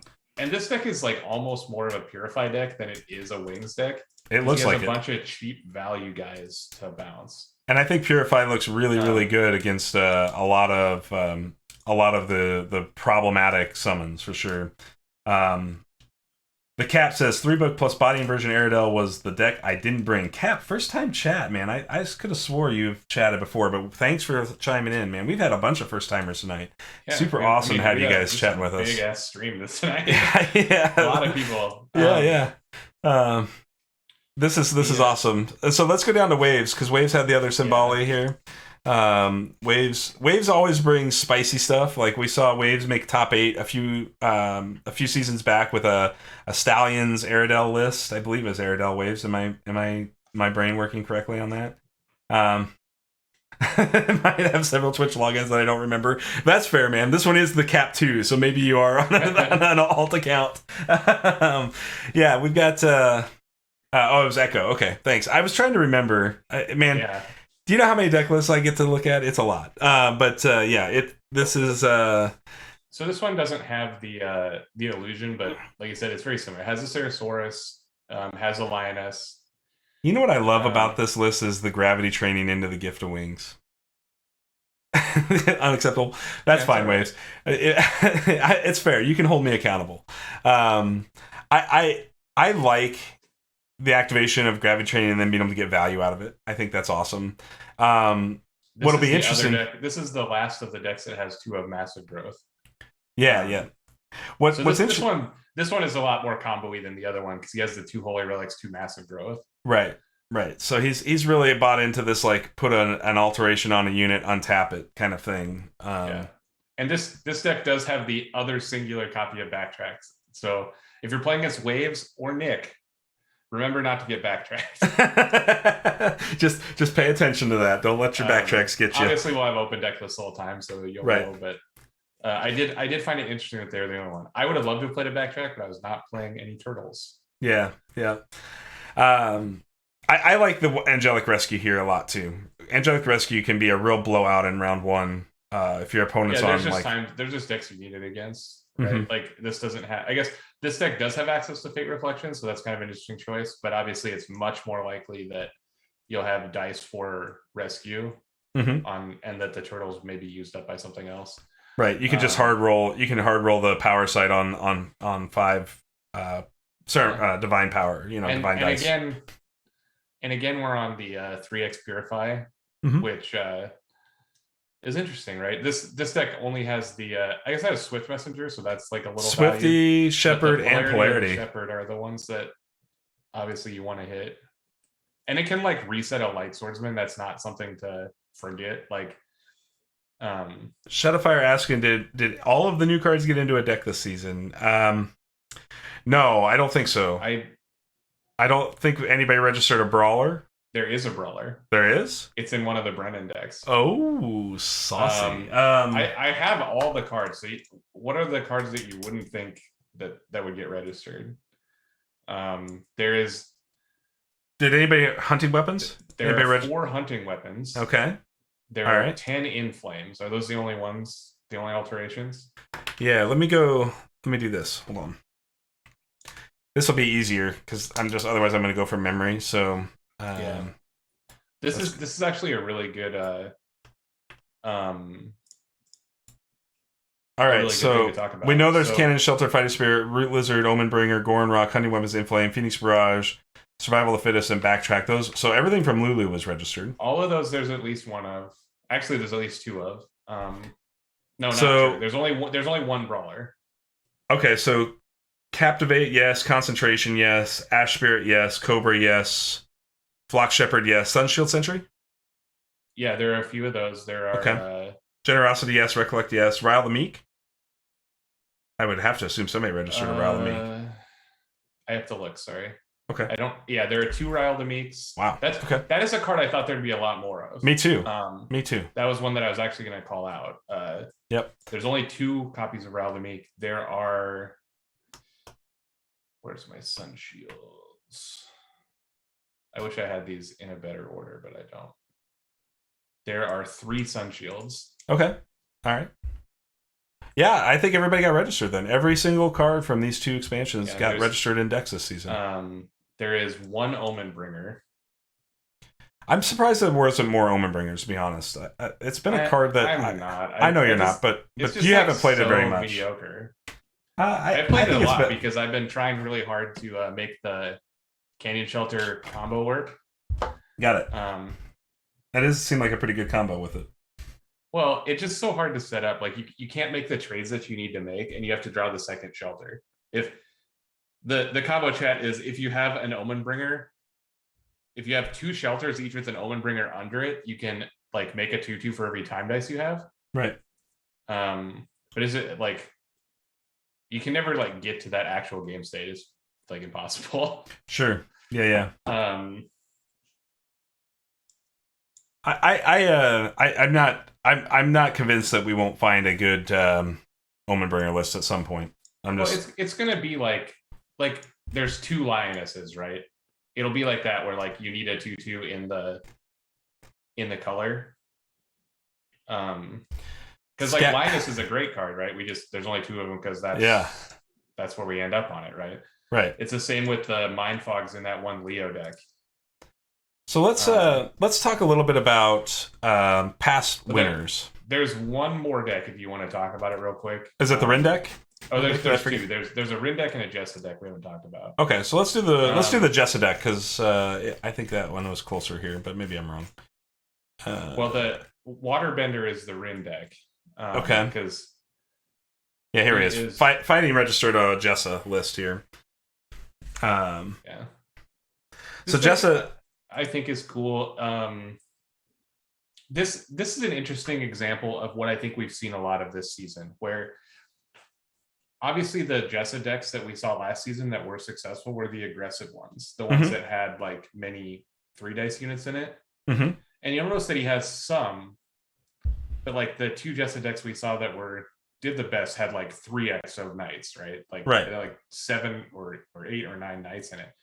And I think a lot of the decks that we've seen this season are still on that kind of plan, but have cut down to 1 or 2, like up to like 4 total rather than like doing 3 ofs and going to 9 total. Sure. Which you see here in Fighting's deck. We saw the same thing in the Matt's Odette list, where we just kind of cut down on them because playing a 3-night unit, a 3-die unit is risky in this meta. Right. And I think it was risky in last meta. We just like it's always been kind of risky just to get killed for an extra dice or 2. But yeah, a lot of times you play three dice to make your opponent spend 2, right? And that's your opponent's very happy to be efficient like that. So right, and now especially now with the expansions printed, now we can spend 2 dice or 1 dice and force our opponent to spend 2. So like we're in this thing where the 3 dice units are still important and all the decks still have them pretty much. It's just in lower numbers. Right. Yep. No, I think that's a fair point and one that a lot of folks won't consider when they first analyze this meta, but I think when you start to really dive into it deeper, the 3 dice units are still present, but I would venture to guess, and Kaya will probably have more information on this at some point down the line, but I would venture to guess that the number of Knight units registered this season is less by a substantial margin. It appears that way just at first glance. I don't have official numbers on that, but I'm sure that is a direct reflection of things like Backtrack and a direct reflection of things like Fate Reflection being able to more easily kill these things. Crescendo gets hit pretty hard now. And in general, the threats have gotten cheaper. Right. So it's okay for you not to play a bunch of these big threats because you have threats that are more dice efficient. Right. All right, so let's move on to... I do like the String Mage in this deck, by the way, with the small sack. Also another kind of nice little tech package here existing in this lineup. The... German says that there looks to be a lot less Fester. If I could change my Echo list after seeing this field, I think I would. Yeah, I mean, do you want to talk about the Rin deck and then we can talk about individual cards? Yeah, let's go ahead and go talk about the Rin deck and then we can come back on some of the individuals. I think Waterbender, he's a rookie. Is that right? Yep, Waterbender rookie bringing a Rin deck. I've played against this deck a lot, and he's changed it some over the last couple of weeks. He's been grinding on hashtag. Yeah. So obviously, as the Force Bubbled setup, he has a couple River Scalds. He just has some stuff, and this is a Squall Stallion deck, I believe, the only one Yeah, I don't think we have another. Kind of surprised me because I really thought that horse was going to be a little more represented. I was testing some horses. Yeah, this is the only one. Yeah, I was testing some horses over the last couple of weeks, but I just couldn't land on a deck where I felt like they did anything meaningful. What's up, Waterbender? He's here. Welcome to Shufflebus, man. Hope your first season goes awesome. So Carl says he got me with deep freeze. Thought I had the win until he drained my side actions. That's a big testament, Bender, right there. Were you playing creepers, Carl? Like, I know they have a lot of side actions. Yeah, I obviously not sure what that would be, but yeah, I mean, this deck has good cards. I know he was playing Golem, but switched to Frostback Bear. I think that's a definite upgrade. Yep. And he's got the One of Generosity, which is kind of cute.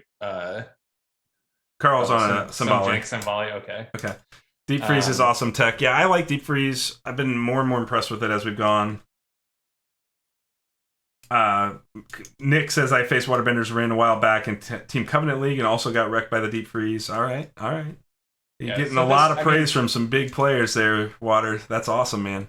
Yeah, I think this deck looks pretty good. Waves wants to trade decks with you. Maybe that should be a thing. Allow you to look at registered lists and like bid to trade. But I like this deck because I think if you lean too hard into horses, you're doing a disservice to yourself. Whereas this deck just like seems like good cards with horses in it. Mm-hmm. Except obviously he slotted the Explosive Growth because that's a very strong play with horse. But other than that, he's not like heavy on the counters or anything. So I think that this is like definitely a deck that has the horse threat without like going so hard on it that you can't win any other way. Absolutely. And my experience with horses has been you have to create enough other meaningful threats that the horse ends up getting left alone. Right? And if you can't do that... This deck only has Frostback Bear. I guess Flute Mage like almost counts because people love to kill a Flute Mage. But yeah. And it is pretty good to kill a Flute Mage. No doubt. But and Scald will put a little bit of pressure on the board, but there's not a lot of Scalds here. So Scald comes into play and it does its work. So like after that, it's not as big a deal. But yeah, I think Scald also a good card. There are not very many in the tournament. It just suffers from being chained, obviously, and because everything is getting cheaper, Scald's power gets lower. There are 4 River Scalds in the tournament. Right. All right, so let's talk about the individual cards here quick. Yeah, because we still need to get our prizes in for this season. What we're going to have for prizes and yeah, this will be quick. Just a little thing. You were asking about how many knights there are. There are 13 Master Vampires, 25 Hammer Knights, 16 Hunt Masters, 8 Grave Knights, 3 Sun Shields, a Brawler, 14 Druids, and 2 Celestial Knights for a total of 38, 40, 54, 65, 82 total knights. And Sonic. I just missed him. And so 101 total knights, 19 Sonics. I don't know how that compares to past seasons. Obviously, less decks registered, so that makes it a little harder. You'd have to look at the percentage comparison of total cards against them. They are, for the most part, I guess Sunshield there's 3, Celestial those 2, Grave Knight there's 8. All the other ones are ahead of everything else except for Fire Archer and Raptor. Mm-hmm. So there's 59 Raptor Herders. It's the most played card in the tournament. And I think that's down from last season because I think we had something like 80 in last season. Right. But it's still the most played card of any card, not just allies. Then there's 27 Fire Archers as the next closest. Mm-hmm. And after that, 25 Hammer Knights and so on down the list that I said. So the Knights are still very prevalent. D-Gold added in, glad I kept my Festers. Yeah, I think that's probably still a good play. A couple interesting mentions is the String Mages. There's 3. Mm-hmm. There's 9 Rosefire Dancers. How many body inversions? There are, let's see. There are 3 total body inversions. Okay. 1 in Nick's deck, 1 in the... I got 1 in my deck. your deck, and then what was the other deck that we talked about having one? Was it the Symboli? Yeah, it might have been Symboli. Of the ready spells, the most commonly played is Concentration, obviously. At, right. 24, 3 in each. Major Apollo's got one. Yep, in his Symboli. The next most common is Frostbite. Makes sense because Frostbite is almost like 99% a 3 of. Mm-hmm. Then there are 9 Royal Charms, mm-hmm. which I found interesting that's third place. There are 8 Abundances. There are 8 Magic Siphons. 7 Small Sacrifices. Small Sack is new to that list. But yeah, obviously I have 3 of them, and the one Xander deck has 3 of them. I don't know where the other one is.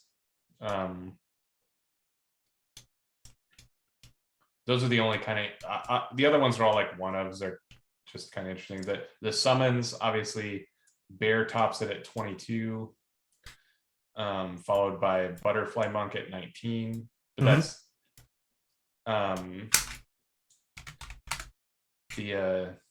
thanks, Carl. I appreciate that. Says I cracked the code on Small Sacrifice. The code being draw a second copy. There are 19 butterflies. Again, this one is a little deceiving because most of the decks that are playing more than one copy, whereas the bears, it's just like 22 decks have bear.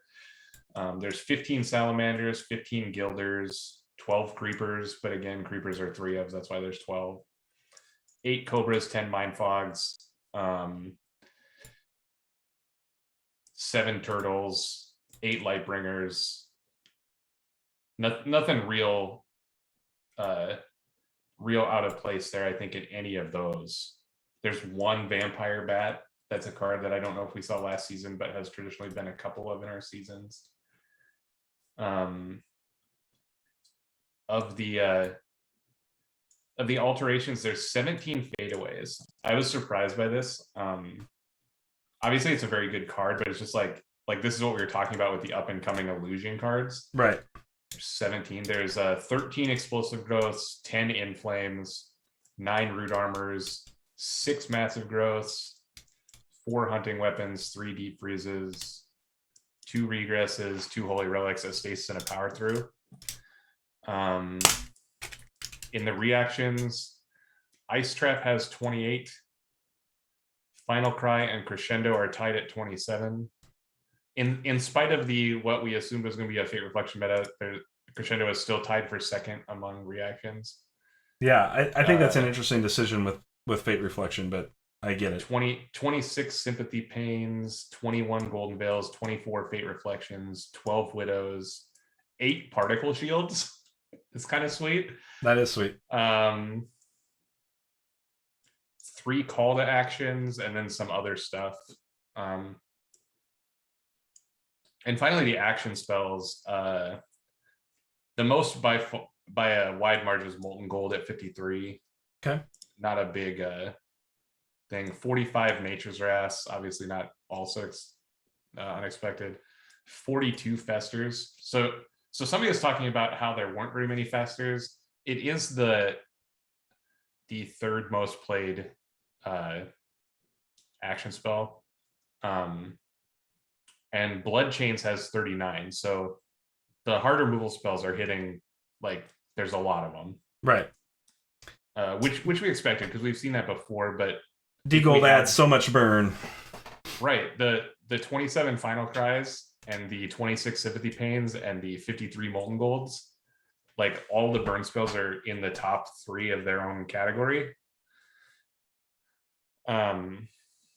Yeah, Christian with a little sarcasm for his puppets. How many heals? How many heals? There are 4 total heals. Yeah, I think Burn's in a pretty good place this season. There's 21 chokes. That was the next one after Blood Chains at 39, 21 chokes. There are 13 Call Upon the Realms, which I found kind of interesting because that's a card. There's a bunch of Brennans, though. So there's 3 Brennans. They play 3 of, so that you're getting 9 probably just on Brennan alone. A million Butterfly Monks, though. Yeah, and I know that Matt Bowers had 2 or 3 in his list of the Call Upon the Realms. There's there's 18 gates. Gold. Everyone slept on Vanish and have for many seasons. There is a one of Vanish. Oh, there's your winner, folks. Waterbender is not sleeping. Waterbender on the Vanish play in the Rin deck. So 18 gates, 12 Kneels, 12 Seeds of Aggression, 19 Two Shadows, 12 Earthquakes. Not a surprise there. Right. 3 times the number of Xanders. 11 Reclaim Souls. So you asked about heal. There's 4 heals. There's 11 Reclaim Souls. That's also another good heal card here. Right. I think that's just a testament to like Ceremonial being a little more played than Divine. Right. And it has a little bit of extra value in like the board clear. Right. All the Sword of Virtues, only 9 Lick Wounds, which is 3 less than max. The what else we got? Anything interesting here? 7 Survival of the Fittest we talked about. 8 Change Creations is something that's kind of cool. I wondered if we'd see Chain kind of rise up, but we talked about that a lot on stream. Definitely way more than we have seen in the past, right? Yeah, it's got good synergies, but it is kind of expensive. Clue's going, where's your copycat now? Did we go over total dice spread? No, Nick, we did not compile that information, so that'll come from. That I should have thought of, but didn't actually write down. So we'll watch. We'll watch Kaya compile that over the next few days and report back in the Shufflebus Discord channel on the dice spreads, and how that all played out in comparison to past seasons, because he has got a really firm handle on dice and dice spreads through and 4 seasons of Shufflebus now. Obviously, has the numbers from last season, which will be which will be a great comparison. Yeah, for sure. So in general, like, I think that we called the meta pretty good, and I will say that, like, obviously all you guys watch the stream live or catch the stream later, like, we've been talking about this for weeks, so it's possible it's like a self-fulfilling prophecy to a certain extent, where we talk about it so it becomes true because, like, the whole field watches anyway. But I mean, you're all pretty smart, we're all pretty smart. Like, that stuff that we were talking about only came from information that we were, getting from testing and just from, like, knowing the game. Right. So I think some of it is that, and some of it is just that we were right. And so there's a lot of burn. There's not nearly as much mill as I thought there would be. The one Leo deck is like the most milly, and then, like, there's some of the Oryx have like a mill component, but that was the one thing that I think we missed on, because there's just, like, there's very few sheeps. There are 3 total Ash Spirits. There are 5 total Flock Shepherds. And I don't think there's a Shield Mage at all. I'm not sure about that. I'm looking. That was Ruby like Cobra's fighting came out at 8 copies. Yeah. But we basically said that's like playing a playset, because you really only need one of it as a book. When you talk about the books, a lot of times you have to say, like, is this multiples in the same deck? Like, some of them are, like, the Butterfly Monks, I think, are like, the 19 is not, you can't think about the 19 in the same way you think about the 8 Cobras. But yeah, the Cobras were down. Like, there's 10 Mindfog Owls, and I know 3 of them are in one of the Leo decks, so it's about the same, but it just shows you, like, the Mindfog Bear thing is still so good. Yeah, Foggy Bear is a real thing, man. And I think it's a great archetype, and it's efficient, and that's the kind of thing you need to be doing in Ashes. So I think it's going to be really interesting to see this season play out, and matchups. I think matchups are going to be a super component of the dependency of who does well. So many of these decks are very interesting. Even like the 8 Oryx, you and Applesits are pretty similar because they're both hounds, and the hounds, like, require you to play a certain swath of cards. But it's not 1,000 ice traps, but it is like 30 ice traps, right? Like, so yeah, Ice Trap just felt like a good card. I slotted 3x Ice Traps this season. It just felt like, well, that, I mean, that's a hedge against what we were talking about, where we thought the meta was going to be less 3 dice units, which it did become. So Ice Trap got a lot better because now there's a bunch of cheaper stuff that Ice Trap hits all of, so it becomes better. And so yeah, I mean, Ice Trapping Mindfog is good, and you're like happy about doing it every time, but that doesn't win you the game, right? Like sure. No. You trade 1 dice for 2 dice, 1 dice and a card for 2 dice and a book activation. So the book activation is a little extra value for that player there. So I don't know. We'll see what happens. I hope I don't play against all the burn decks. But yeah, there's a swath of burn decks here. Stupid blood puppets. I know I have the small sacrifice, but like that's not exactly what I want to be doing with the puppets. Yeah, fair enough. All right, so we talked about this leading up to Shufflebus Season 5. There are prizes for this season. Obviously, there was no entry fees. These are all going to be given away in raffle form. So I want to go through those with you all, and I want to share with you what we're putting up for prizes this season. So first off, big, huge shout out to Plaid Hat and Nick. Obviously, I won my pod in AshCon and got a set of dice, and Nick was gracious enough to send me a second set, so that is coming to you guys as well. So we will raffle 2 sets of the Translucence dice off, although one raffle is going to be a player vote. And so what that means is that I'm going to put a list of all the players up. I'm going to have you vote for the player that you spent time with. Maybe you played them this season, or they were just helpful in chat, or they've been helping you through testing, whatever it is, but a fellow Shufflebus competitor that you think deserves the second set of dice. And so the player with the most votes will get the second set. So that will be coming out for yourself. No, please don't. You can if you want, whatever. Like I'm not policing it, but I mean, obviously the idea is to incentivize you to vote for fellow community members that you think are a boon or a blessing. Please don't vote for me or Neil. Okay, like we're off the table.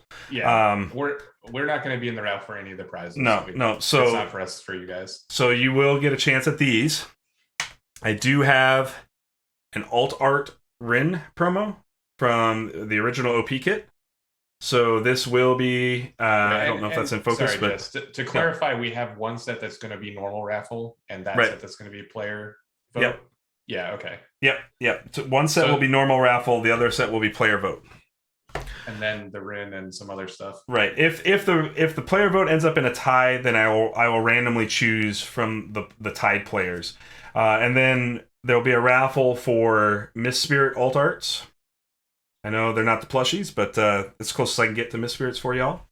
And then I want to give a shout out to Wayne Salter from Facebook. Wayne does token sets, and if you don't have his token sets, first off, why not? There's some of the coolest tokens in Ashes. I have a set personally. I know Chaos Theory got a set of these as a prize from the Kansas City tournament. But Wayne created some extra character dice trays. So these will be raffled away and shipped out. So I have 2 of these. So there'll be it allows you to hold your Phoenixborn and your unexhausted and exhausted dice. So those will be in the prize pool. And then I have to pull my headset off for a second to go with the other one because I was unprepared for tonight's stream. So 1 second, please. I know. It's typical content. It's typical quality content for us. Can I get some booze in the chat for Jesse?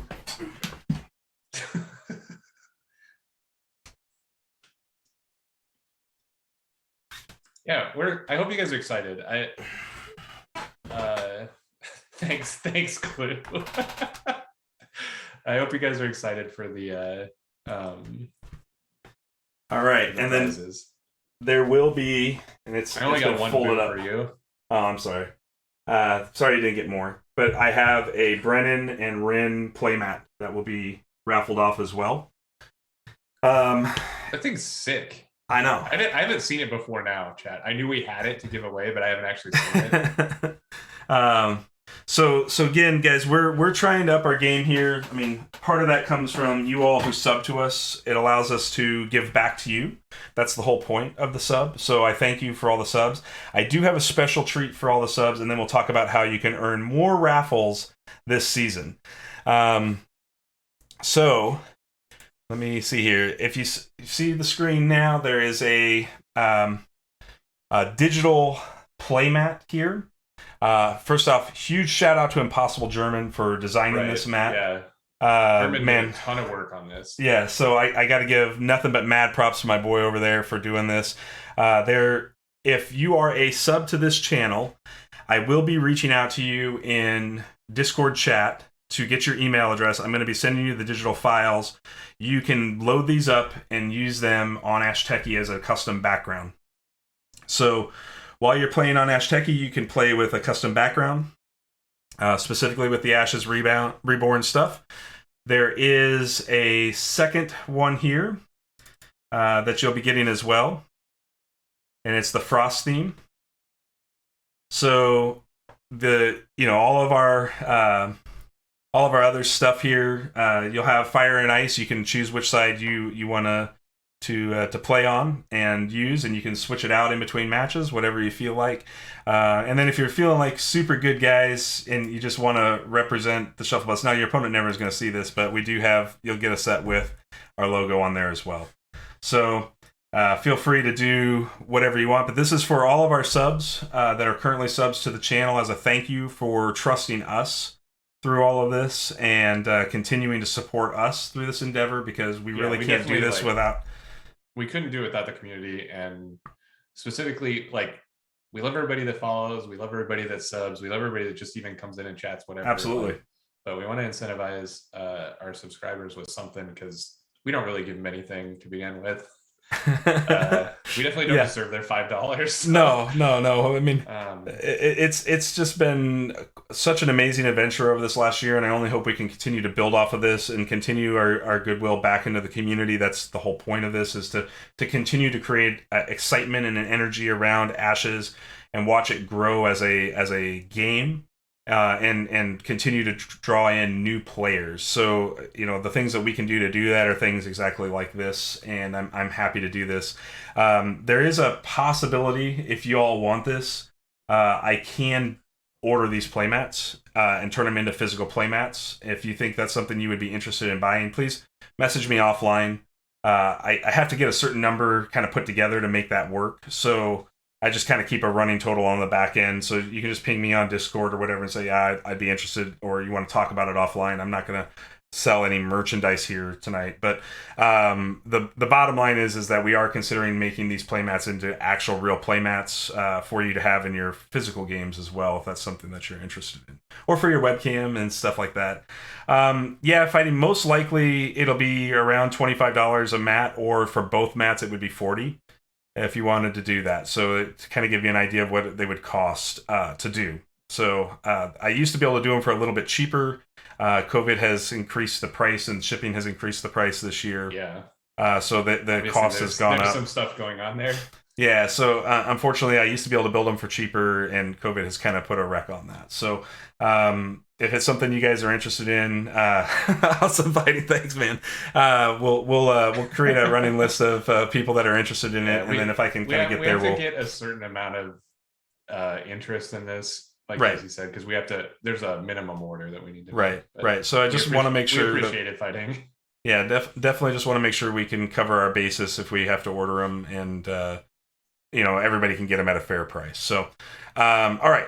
So I think that covers all of the prizes. Let's talk about how you can earn extra raffles, because that's a big part of this. So you all have earned one raffle just for signing up for Shufflebus. So just signing up, you've got one entry in the drawing.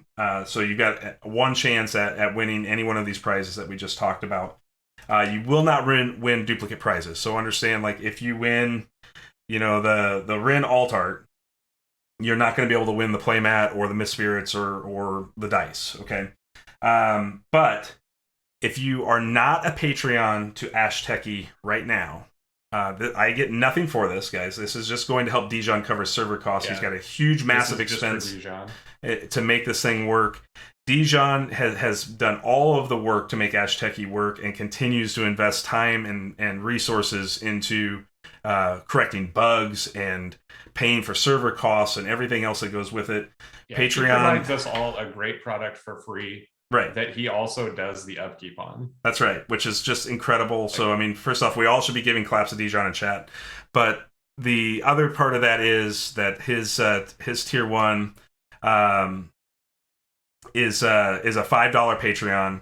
And if you become a tier 1 Patreon, you will receive 5 tickets for the raffle drawing just by doing that. All right, so I get nothing for that. It's just extra stuff. But then we've got another value in terms of just your play and season here. If you choose to be on one of our Tuesday or Thursday streams during Shufflebus Season 5, to play your match live on stream. If you play your match live on stream, which does occur between the hours of 6:30 and 8:30 Central Standard Time or 7:30, 9:30 Eastern Daylight Time,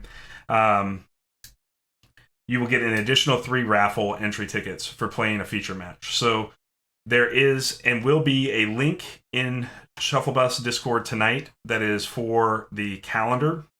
The first scheduled stream for coverage will be Thursday night. So if you and your opponent can agree to play on stream Thursday night, you can go in, you can select either the 6:30 time slot or the 7:30 time slot. And just know that if you're on the 7:30, there may be a slight delay if 6:30 runs a little long. And then you will go on, you will get 3 extra raffle entry points for prizes. Yeah, so and we'll try to get back to you as soon as we can. So please put these in early, because if we get like 5 matches, we're only going to we'll pick a couple of them at random, because we want to make sure that they are scheduled. And if you're not, like, if the time slot fills up, we want to let you know so you can like schedule the time with your opponent. Absolutely. Yeah. Yep. And then get them in early and get them in. Yeah, obviously, like we'll have round 1 pairings here in just a few minutes. I know that's what you're all waiting for, so I appreciate your patience as we've gotten here. Round 1 officially starts as soon as we do this, although today is not counted in the day timer. So you'll have until the 24th for round 1, starting tomorrow. The 4-day timer will take us to the 24th. So you won't know your round 2 pairings until after the 24th, which it does put things on a little bit of a tight time window. Because it's only a 2-day gap between the end of round 1 and the 26th, which will be the Tuesday stream. The 24th through the 28th does allow us to cover 2 sets of round 2 Swisses, 4 games in general in round 2 for the 25th and the 28th. So please, feel free in your round 2 to try to get into one of those 4 slots. I'll continue to update this throughout the entire event. You all should have blue indicators now on the Discord to indicate you're a Shufflebus. It's the $5 one fighting. I don't know which one that is. I'm sorry. I think he's changed the name since I signed up for it, because I've been a tier 1 for... Yeah, I mean, you can pick whichever one you want. I'm just telling you that it's just 5 tickets. You can donate whatever you feel comfortable donating to Dijon, but it's 5 tickets for that. And then we'll continue this whole plan throughout the entire Swiss season. We are 6 rounds of Swiss. So lots of opportunities to win or to earn extra raffle tickets. If we get a lot of repeat signups and we have some new people involved, please don't be offended if I choose somebody else that was interested that hasn't been on stream yet, because I want to try to give everybody as much of a chance as possible to feature their deck as well as get a chance to win the prizes. So are you guys ready for pairings then? Are we good for that? I think we did it. I think we got there, didn't we? Yeah, so let's pull up Smash. All right. So the first thing I do, so you all know, is I randomize the seeds. So we go to the seed generator here. These aren't made already? You're doing it right now? I'm doing it right now. It's live, dude. Okay. Because anybody could pull up the pairings before this if they knew the links. So I just thought that you had already done it, but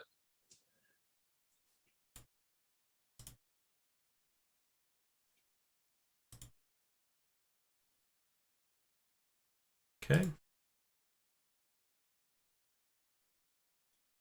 And then we go to brackets. And like magic. Round 1. Pairings are available. Tuxedo and Aristal, Frisbee and Kaya, Inquisitor and Philly. Ooh, right out of the gate, 2 top dogs going at it. DG Denver and Shadowfire, Chaos Theory and Neil. Another very strong matchup right there. Josh and Bill, Matt Greenleaf in round 1. Skak and Vitreous. Matt's going to get the old Jesse initiation into Ashes competitive play. Christian and Fighting, the Cap and Zizeros. Major Apollo and Asterix, Chamaxer and Waterbender, Carl and Kaukamailu. Ooh, that's another spicy matchup in round 1. Underrug and Doctar, Clue and Jesse, Yoko and Apple, Schmendrix and Squaricle, Nick and Waves, Creve Dog and Mr. Dude, Killer Cactus and Impossible German, Just Cam and JK, and Leonard III and Brian B. That's also another solid first round matchup. Like, we look at this pile and you say how many of them are spicy, how many are good players, but like we've really gotten to the point where like everybody has kind of like made a name for themselves. Oh, I know. Like, oh, well, these people are playing. Oh, these people are playing. Like, I know, going to be great games. And yeah, I'm really excited. I don't even remember what Clue's running, so now I got to go look at how bad I'm going to lose. Well, you got a little time. Yeah, just a little bit. So you have from tonight until till the 24th, which would be Sunday, to complete your round 1 matchup with your opponent. Is it like Sunday until midnight on Correct. Sunday? Yeah, it's Sunday midnight Eastern time. So okay. That's 11 o'clock Central for those of you that are in Central, and for those of you that are across the pond, it's GMT -5 if I remember my rules. I think Central is -5. I'm not sure. Yeah, I work it off of the. Okay. Let me double check here. I'll double check our rules. So lots of exciting matchups here in round 1, that's for sure. So the 24th, yeah, this is not correct. I'll update this. It's GMT -4, 11:59 GMT -4. So I'll update the rules here to add for the 4 days. So it'll be, maybe I did this right and I'm just saying it wrong on stream. 20th, 21st, 22nd. No, it is the 23rd. That's 4 days. 20th is 1 day. 21st, 22nd, 23rd is. It's the 23rd, everybody. So it's Saturday night at midnight. I'm sorry. My bad on that. It's because it's 4 days. The 20th counts as a day. So I do have the rules document correct. I just saying it wrong on stream. That's my bad. The reporting form is in the rules. I will pin that to the Discord chat as well here soon. Actually, I got to get with Doctar on that. So if you all of a sudden play your game tonight, please just hold on to your report. You will track blood points. So if anybody has questions on blood points, please ask in the Discord. And I wish everybody the best of luck in Shufflebus Season 5. Thank you for spending some time with us tonight. It's been a ton of fun talking about this new meta. And I look forward to adding more players to the invite. Any final words, Neil, before we sign off for the evening? No, I think we did it. We somehow it was a lot to like time it out just perfect. I know it. It was a lot.